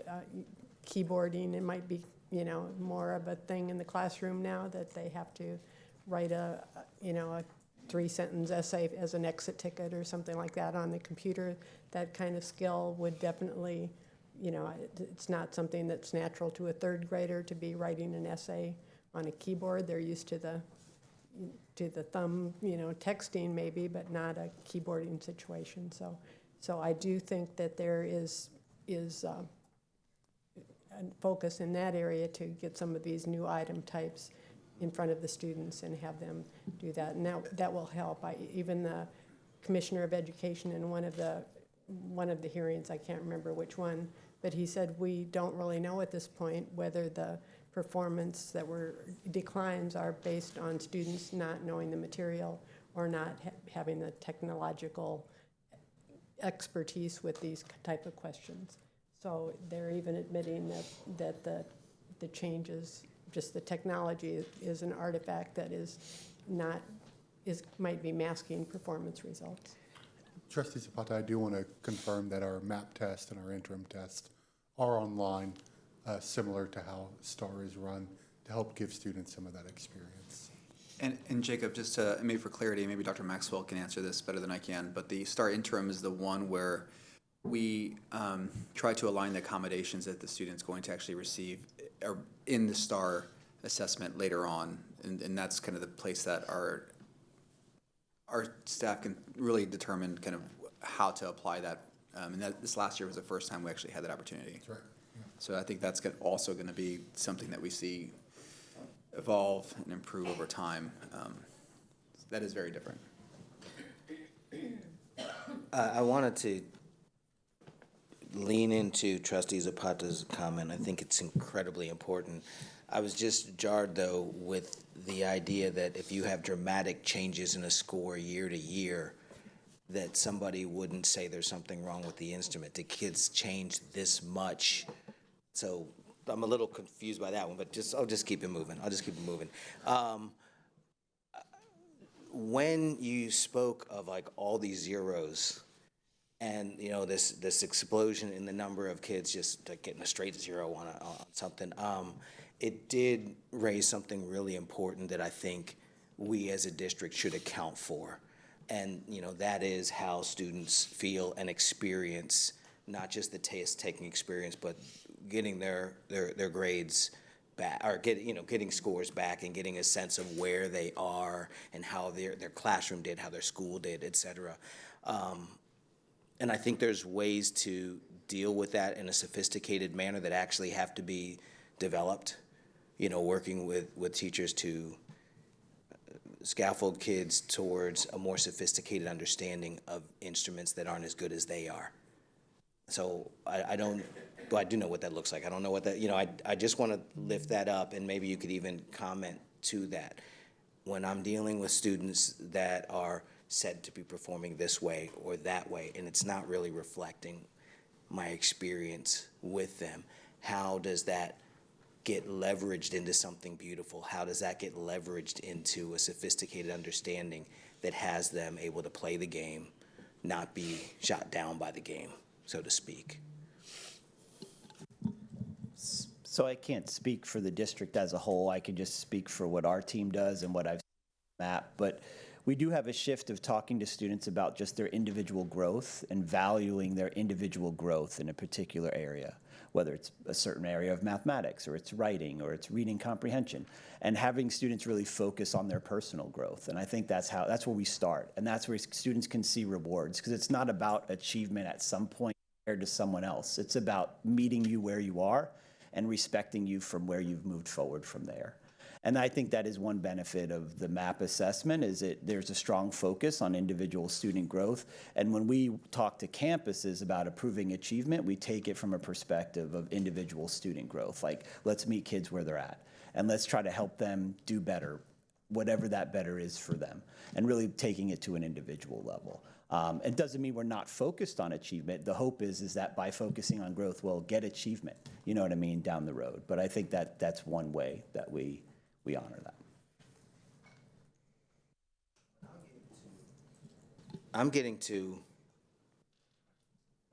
if I see that young people that I'm working with are kind of doing what they're supposed to be doing, and something comes back that does not reflect or does not match my experience of working with them, I'm not going to lean into, hey, if we, do some more, we can grow in this way. I might lean into a more sophisticated lesson, a life lesson about how you navigate the world, how we play this game, how we might work towards achieving whatever score, but at the same time, understanding that these scores don't define you. These scores are just this one thing that's out there. That, I so want to look at the folks that have more K-12 classroom experience than me. But I just see an opportunity that has to be understood thoroughly by an educator to turn that into a positive or powerful lesson, because there are absolutely moments in this life when you do the things you're supposed to do and it kind of doesn't turn out the way you expect. And we don't lean into a deficit, and we don't lean into, well, maybe you can do. Sometimes we lean into a bigger societal critique that doesn't let a kid off the hook, but does invite him to deeper understanding. Yeah, I think Vice President Foster, you bring up something that we talk about quite a bit in our meetings, and that is the impact of a label, or the impact of the way that you are perceived to have performed or not performed. And, it even expands beyond each student's experience with the STAR test. It actually goes to the campus level, and you think about, okay, well, how are our principals and staff going to respond when they see information like this?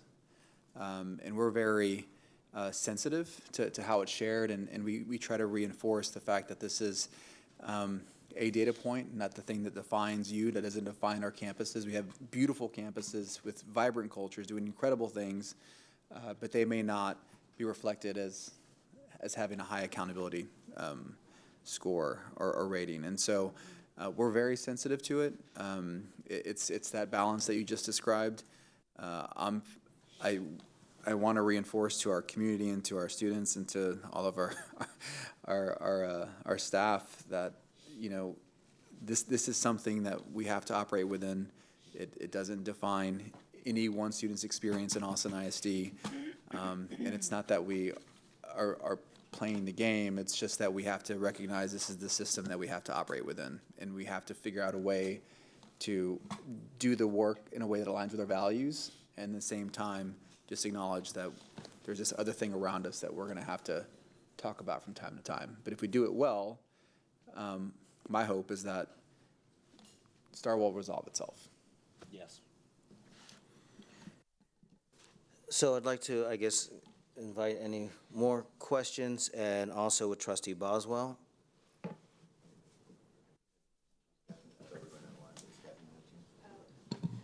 Yeah, I would say briefly, and this is a question we can reflect on today or just kind of put out there. We are looking at a really, really limited budget right now. And we are looking at what's always a fixed resource is like children's time and how it is spent. And I thought the presentation was really clear and really easy to understand. And really, going back and looking at, like, I did TOS before, the year I was born, it was what, teams or something. So we've been doing this for a long time and focusing more and more student time on it. And minimizing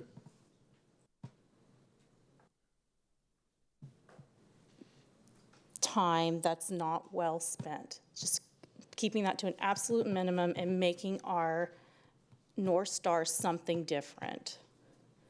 If we're looking at human ecology study, if we're looking at brain development and leaning radically into that instead of so when we're looking at our resources, like how much money do we want to spend on computers that are not developmentally appropriate for our young children, and those technology resources, and making sure they're taking more and more tests to be prepared for a test where half of them are going to get a 0 on, when we might get the same or better results doing something that's we actually know is good for them and minimizing the rest of it. So, I'd really like to be asking those questions when we're looking at the budget.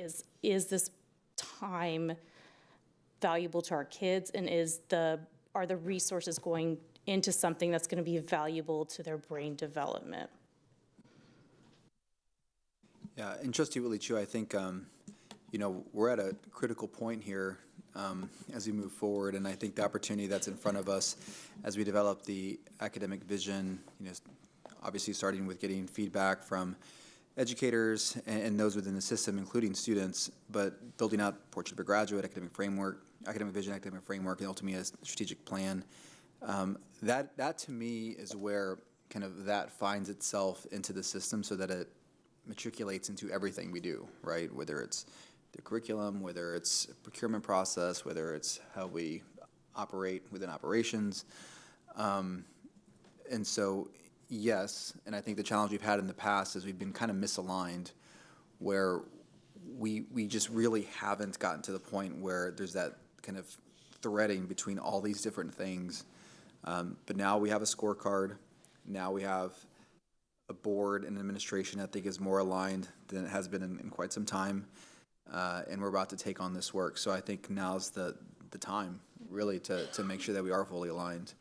And my hope is that we get to a point where, the budget becomes a reflection of our values and is totally aligned with our academic framework and plan. So yes, and I look forward to those conversations, and they're going to be happening this year.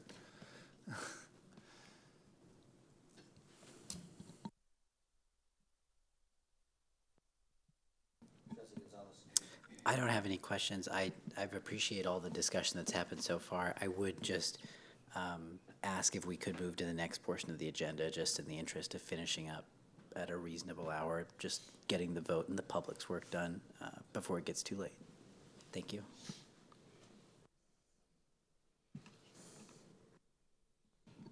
I will try to be brief. I just want to acknowledge the conversation that took place about the risks and potential rewards of testing, but the potential negative effects that we have to mitigate, and acknowledge that that is a real thing. I also want to kind of approach my questions in the spirit of children who can read do better on reading tests, and children who can do math do better on math tests, and so knowing that the tests do measure something that we want our kids to be able to do. So I wanted to just ask a couple questions just about the report itself. The report was on STAR achievement levels, right?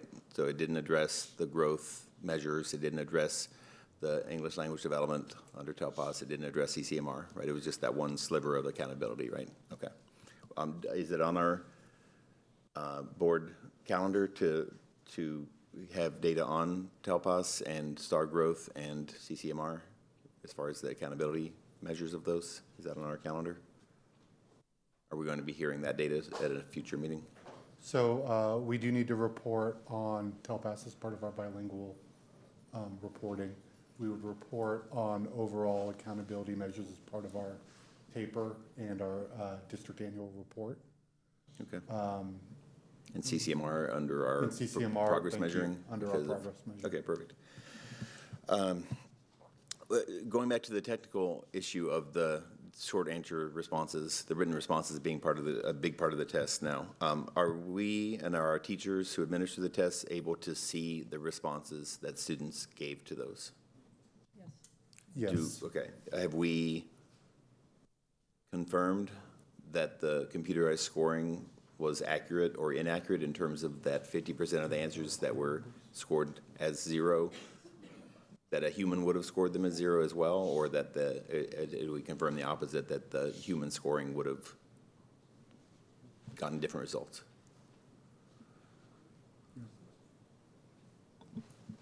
We can submit tests for rescore if they're identified as such by campuses.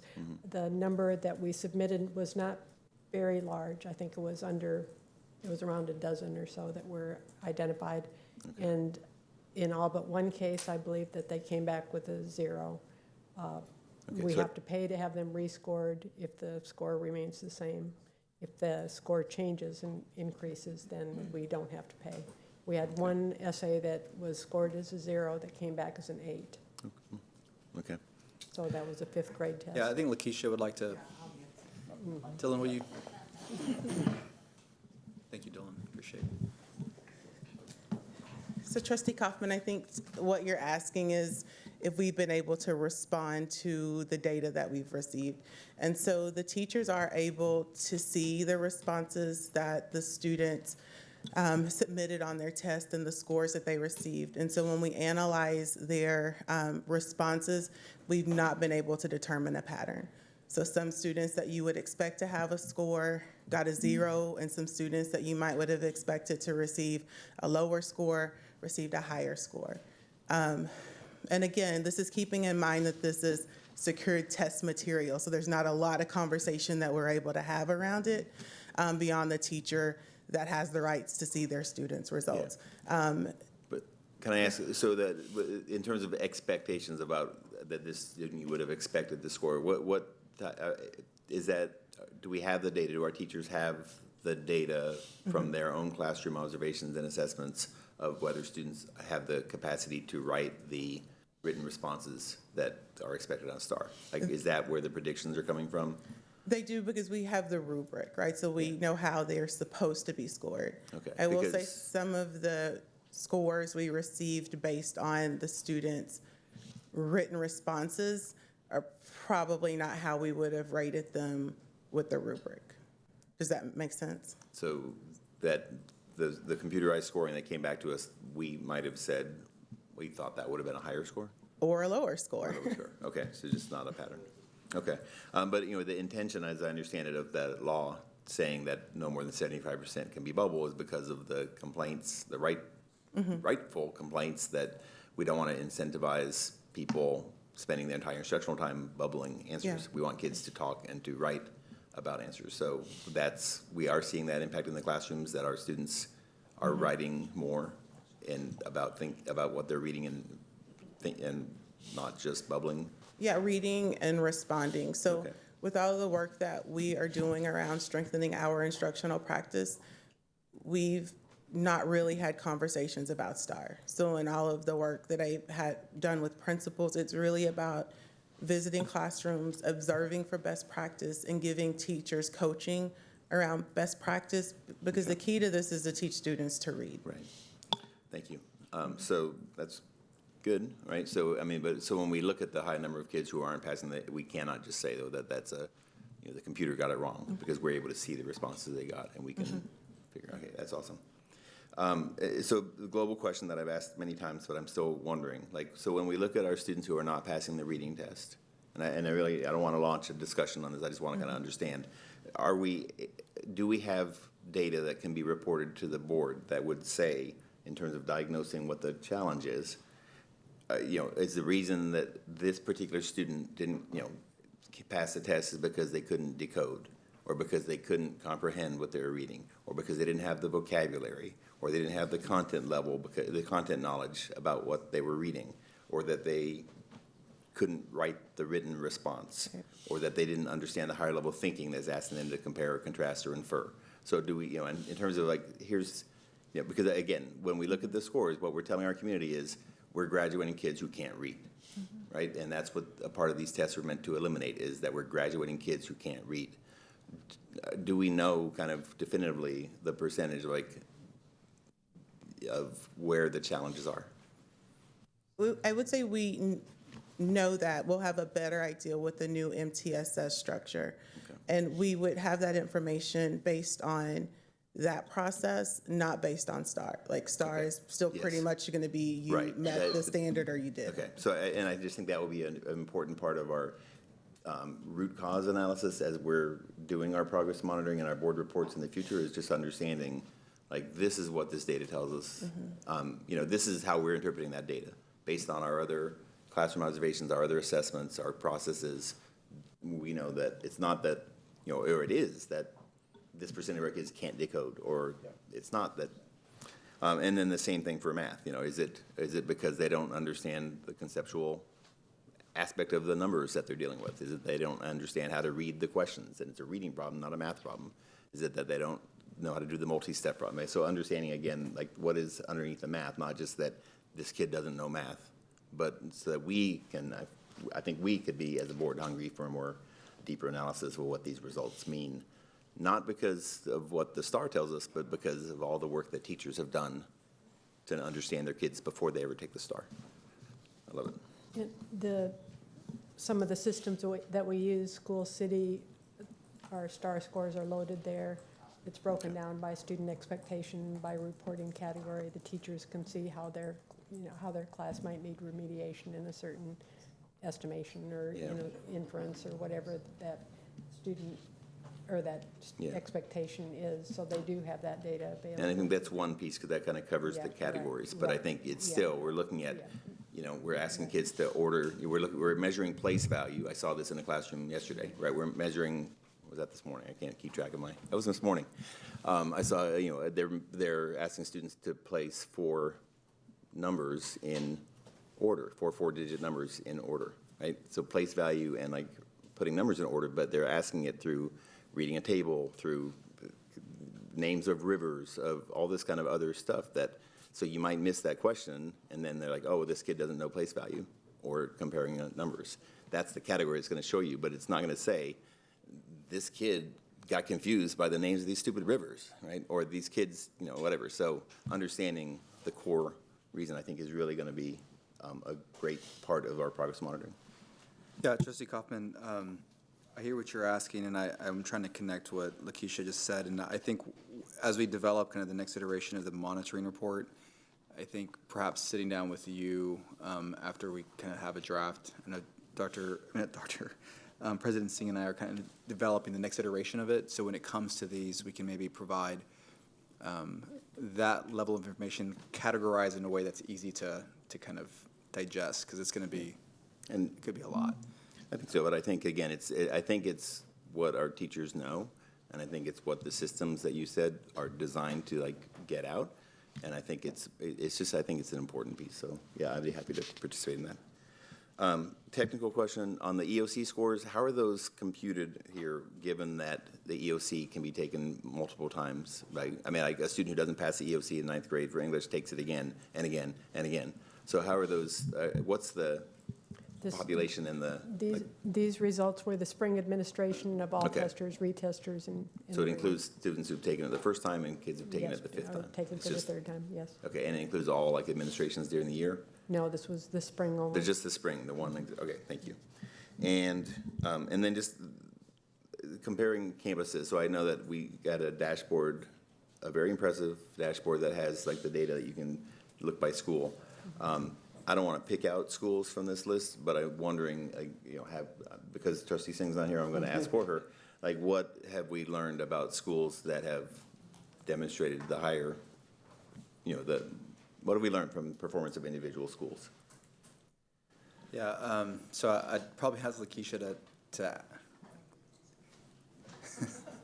And in the spirit of what Trustee Gonzalez said, if we just kind of keep it snappy and not, I don't want to launch us into a long thing, but. The question was. What have we learned from individual schools' performance? Like, are there schools that have exceeded? Yes. Kind of, schools that have done really well on this, or schools that we're concerned about, and what it is that inform us about the. Like Rodriguez would be a good example. Yeah, we do have outliers. It's a little hard to talk in depth about it since the grades aren't released. But we do have outliers. And a lot of it really does come down to monitoring instructional practices and providing teachers with support and feedback. So that's really what we focused on or are focusing on. And we have data that kind of shows that. I understand like that's what we say, but I know that what we've been moving towards is having data to say like this is happening or this is not happening. So are you getting good data now to say we are seeing that at this school there is a robust monitoring and feedback process going on, and now we're seeing that reflected in the scores? You are, and even not just like you have an A or you have a B, like we have two, and this is public, two comprehensive support campuses that have moved out of comprehensive, and that's Oak Springs and Pecan Springs. Okay. And which is a huge celebration. Yeah, and so we are able to pinpoint the changes from when those two leaders took over those campuses to where they are now. So we do have some best practices and some exemplars that really show you how to move the needle. I love it. And I think I'm excited about going that direction, though, again, to where instead that we can have those, without having the lengthy philosophical discussions about what good instruction is and how you achieve results, if we can just get to, look, here's our data. We said that if we do these things, we're going to get results. We monitored that these things were occurring. Here's the data that says that these are the schools where it was occurring and these are the schools where it wasn't. And we've made that connection to that we are now seeing the results. So we're seeing inside that black box of, inputs, outputs. Yeah. So I think that's great. So thank you. And then just last thing, I just want to make a statement that I understand like limited.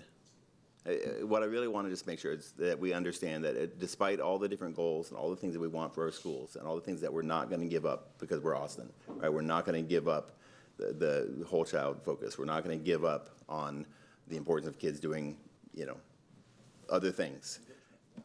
But I don't want us at the end of the next year or the next 5 years for us to say, well, look, we didn't get the math and reading scores because we were focused on too many things, right? We had 5 goals instead of 3 because we, invested in fine arts instead of investing in reading. So I really just want to make sure that our administration is 100% honest with us. And if you have the secret to how to get the reading to where the gaps are closed in our African American, our special education, our emergent bilingual students, among all of our students are achieving at this high level. If you have the key to that, then tell us, like, this is what it's going to take. We're going to have to cut fine arts. We're going to have to cut this. We're going to have to cut this in order to focus on this, and then we can make a real good decision about that. But I really just don't want us to end up at the end of this process saying, well, we knew what to do, but we couldn't do it because we were, And I also don't want us to end up with like, well, we knew what to do, but we couldn't do it because we didn't have the money. Tell us it's going to take us $42 billion, and we only have $1 billion, right? And so, so that those inputs and outputs, so that our community knows also, like, wow, they had a plan. They had a plan that with an extra with an extra $41 million, they could have done it. And now we vote for a Prop A that's going to give you $41 million to get it done, right? Or it's going to take $410 million. And now we have a target to advocate for the legislature to invest in schools and raise the allotment such that we have another $410 million so we can do it. So just tell us what you need for real, and then we can make those tough choices about, well, maybe next year, right? But but thank you all for and it's good to see you again, Carolyn. It's you and your reports make me happy. So despite the sad news that's in them, thank you. Thank you. So, and I guess I appreciate the indulgence of all folks as we spent considerable time focused on student outcomes. And thank you for the presentation. We now move to the consent agenda. As a sort of first order, the administration wants to acknowledge that they added an emergency item not originally discussed during our board information session. This is item 12.3, roof repairs. The repairs I can speak to it. Sure. Uh, Do we have to? No, we don't have to. but- Okay. They need a roof, let's go. They needed a roof. So the administration could have done it just on their own, but they felt they wanted to bring it to the board. The administration is, well, all right, so. I appreciate the board's flexibility and allow me to add this after the information session because the assessment of the roof was completed before I could actually post. And the only way to do it was to go through emergency, but in an effort to be hyper-transparent, as we always committed to do, we wanted to bring it at this point instead of using that authority later on. Thank you. So in addition, the administration requests to pull agenda items 13.2 and 13.3. These are both proposed terminations. They'd like additional time to work through those items. Aside from that, trustees, are there any consent items anyone would like to pull for separate votes?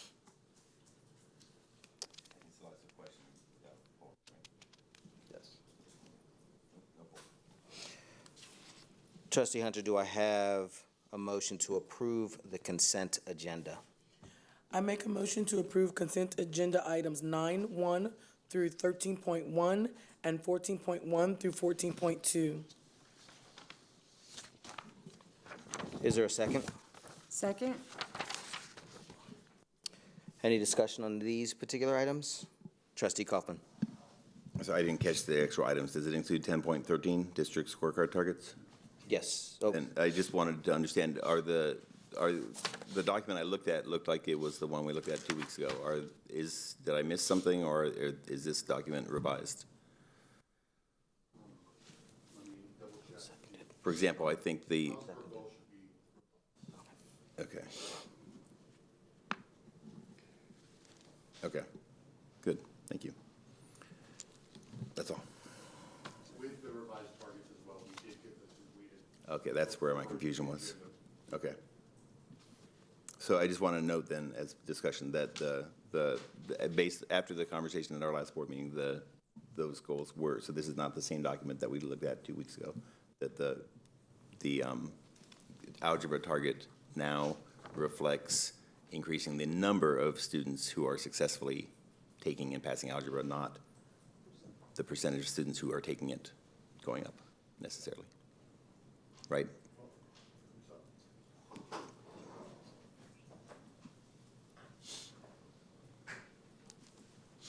Thank you, Trustee Kaufman.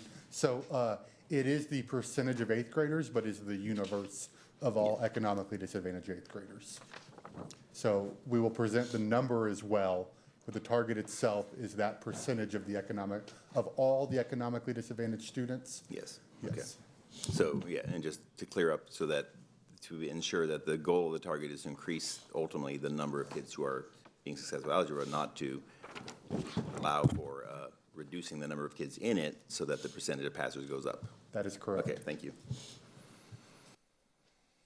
I'm good. With no further discussion, having a motion by Trustee Hunter and a second by Trustee Zapata to approve consent items 9.1 through 13.1, 14.1, and 14.2. All those in favor, please raise your right hand. Motion passes unanimously. Trustee Boswell. Voted yes. Thank you. Unanimous. Trustee Boswell, your screen is off currently. Ah, I see myself. So I don't know. We'll ask for your. Interesting. I see it on in one place and off in another. I don't know. There you are.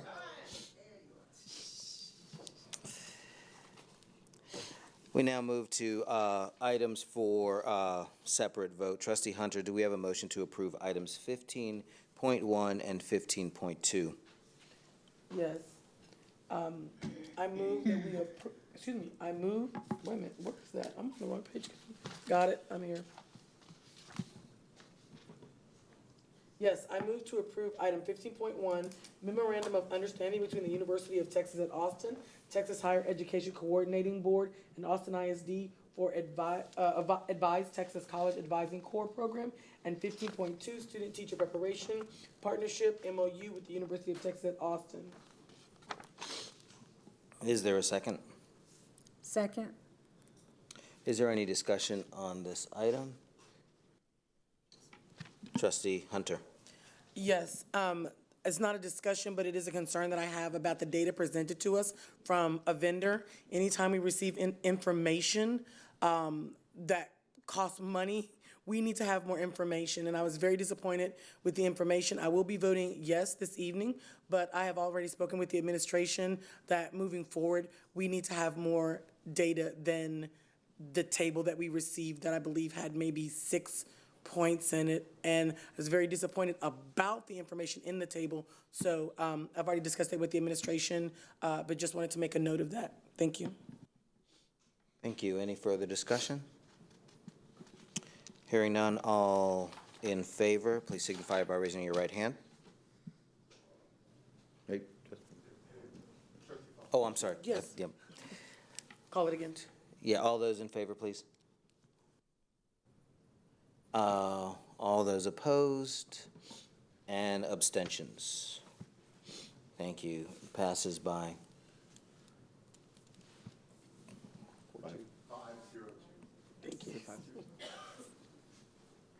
502. Thank you.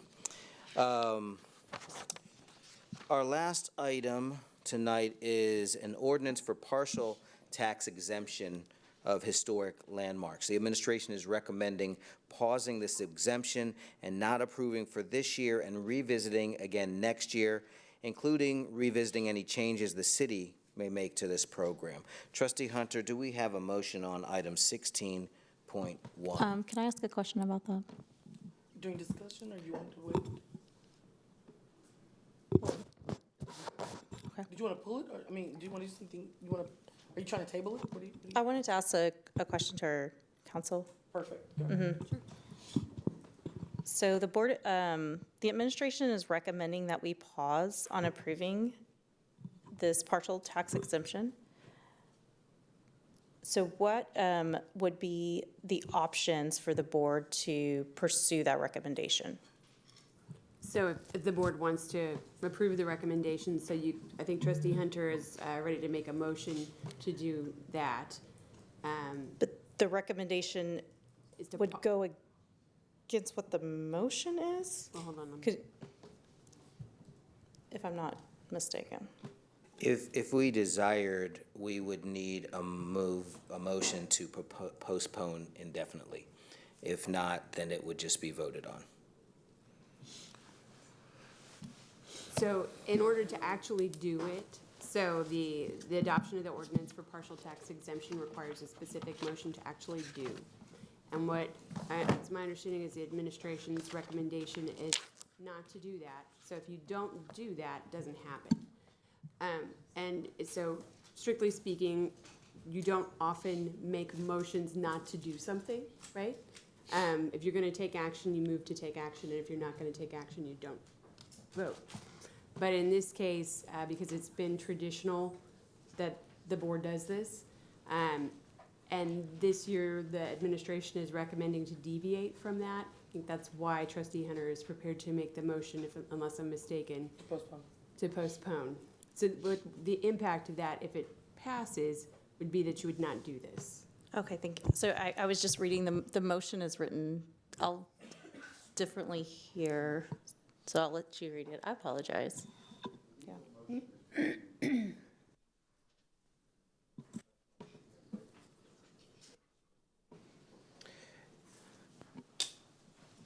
Trustee Hunter has a different motion. Okay, thank you. Hearing the possibility of a desire for the board to pause, I'd like to entertain a motion, if I hear one, to postpone indefinitely approving the partial tax exemption. Is there such a motion? Yes, I move we postpone indefinitely approving partial tax exemptions under item 16.1, adoption of ordinance for partial tax exemption as historical landmark properties. Is there a second? Second. Trustees, any discussion on this item? Hearing none. A motion approve, a motion called by trustee Hunter, seconded by trustee Zapata to approve 16.1. All those in favor, please raise your right hand.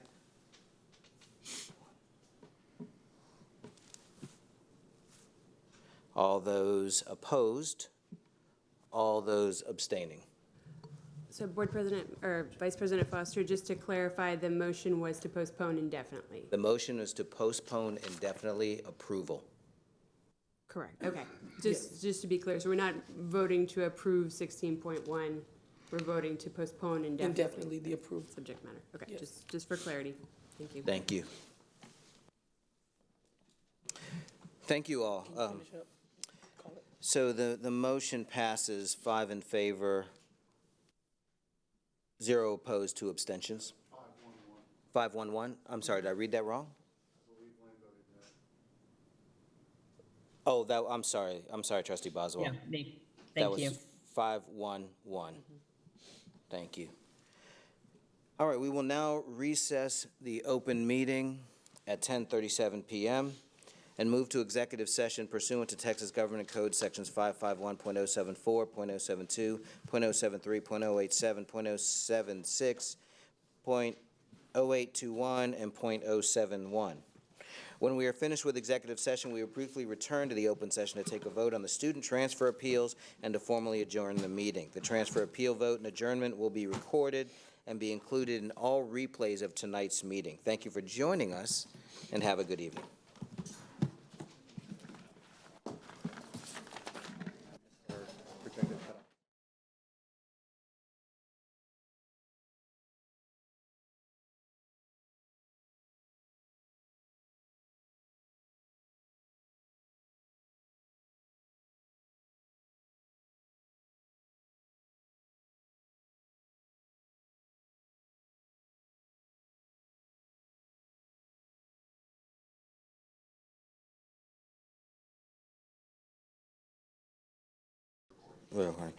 All right, we're back in session and have 2 items to address. The time is 12:53. Do I have a motion on agenda item 19.1, the transfer appeal on behalf of AN? I move to affirm the decision of the superintendent and deny the relief requested. Is there a second? Second? Is there any discussion? All those in favor? The motion passes by all on the dais, unanimous. We'll now vote on item 19.2. AS.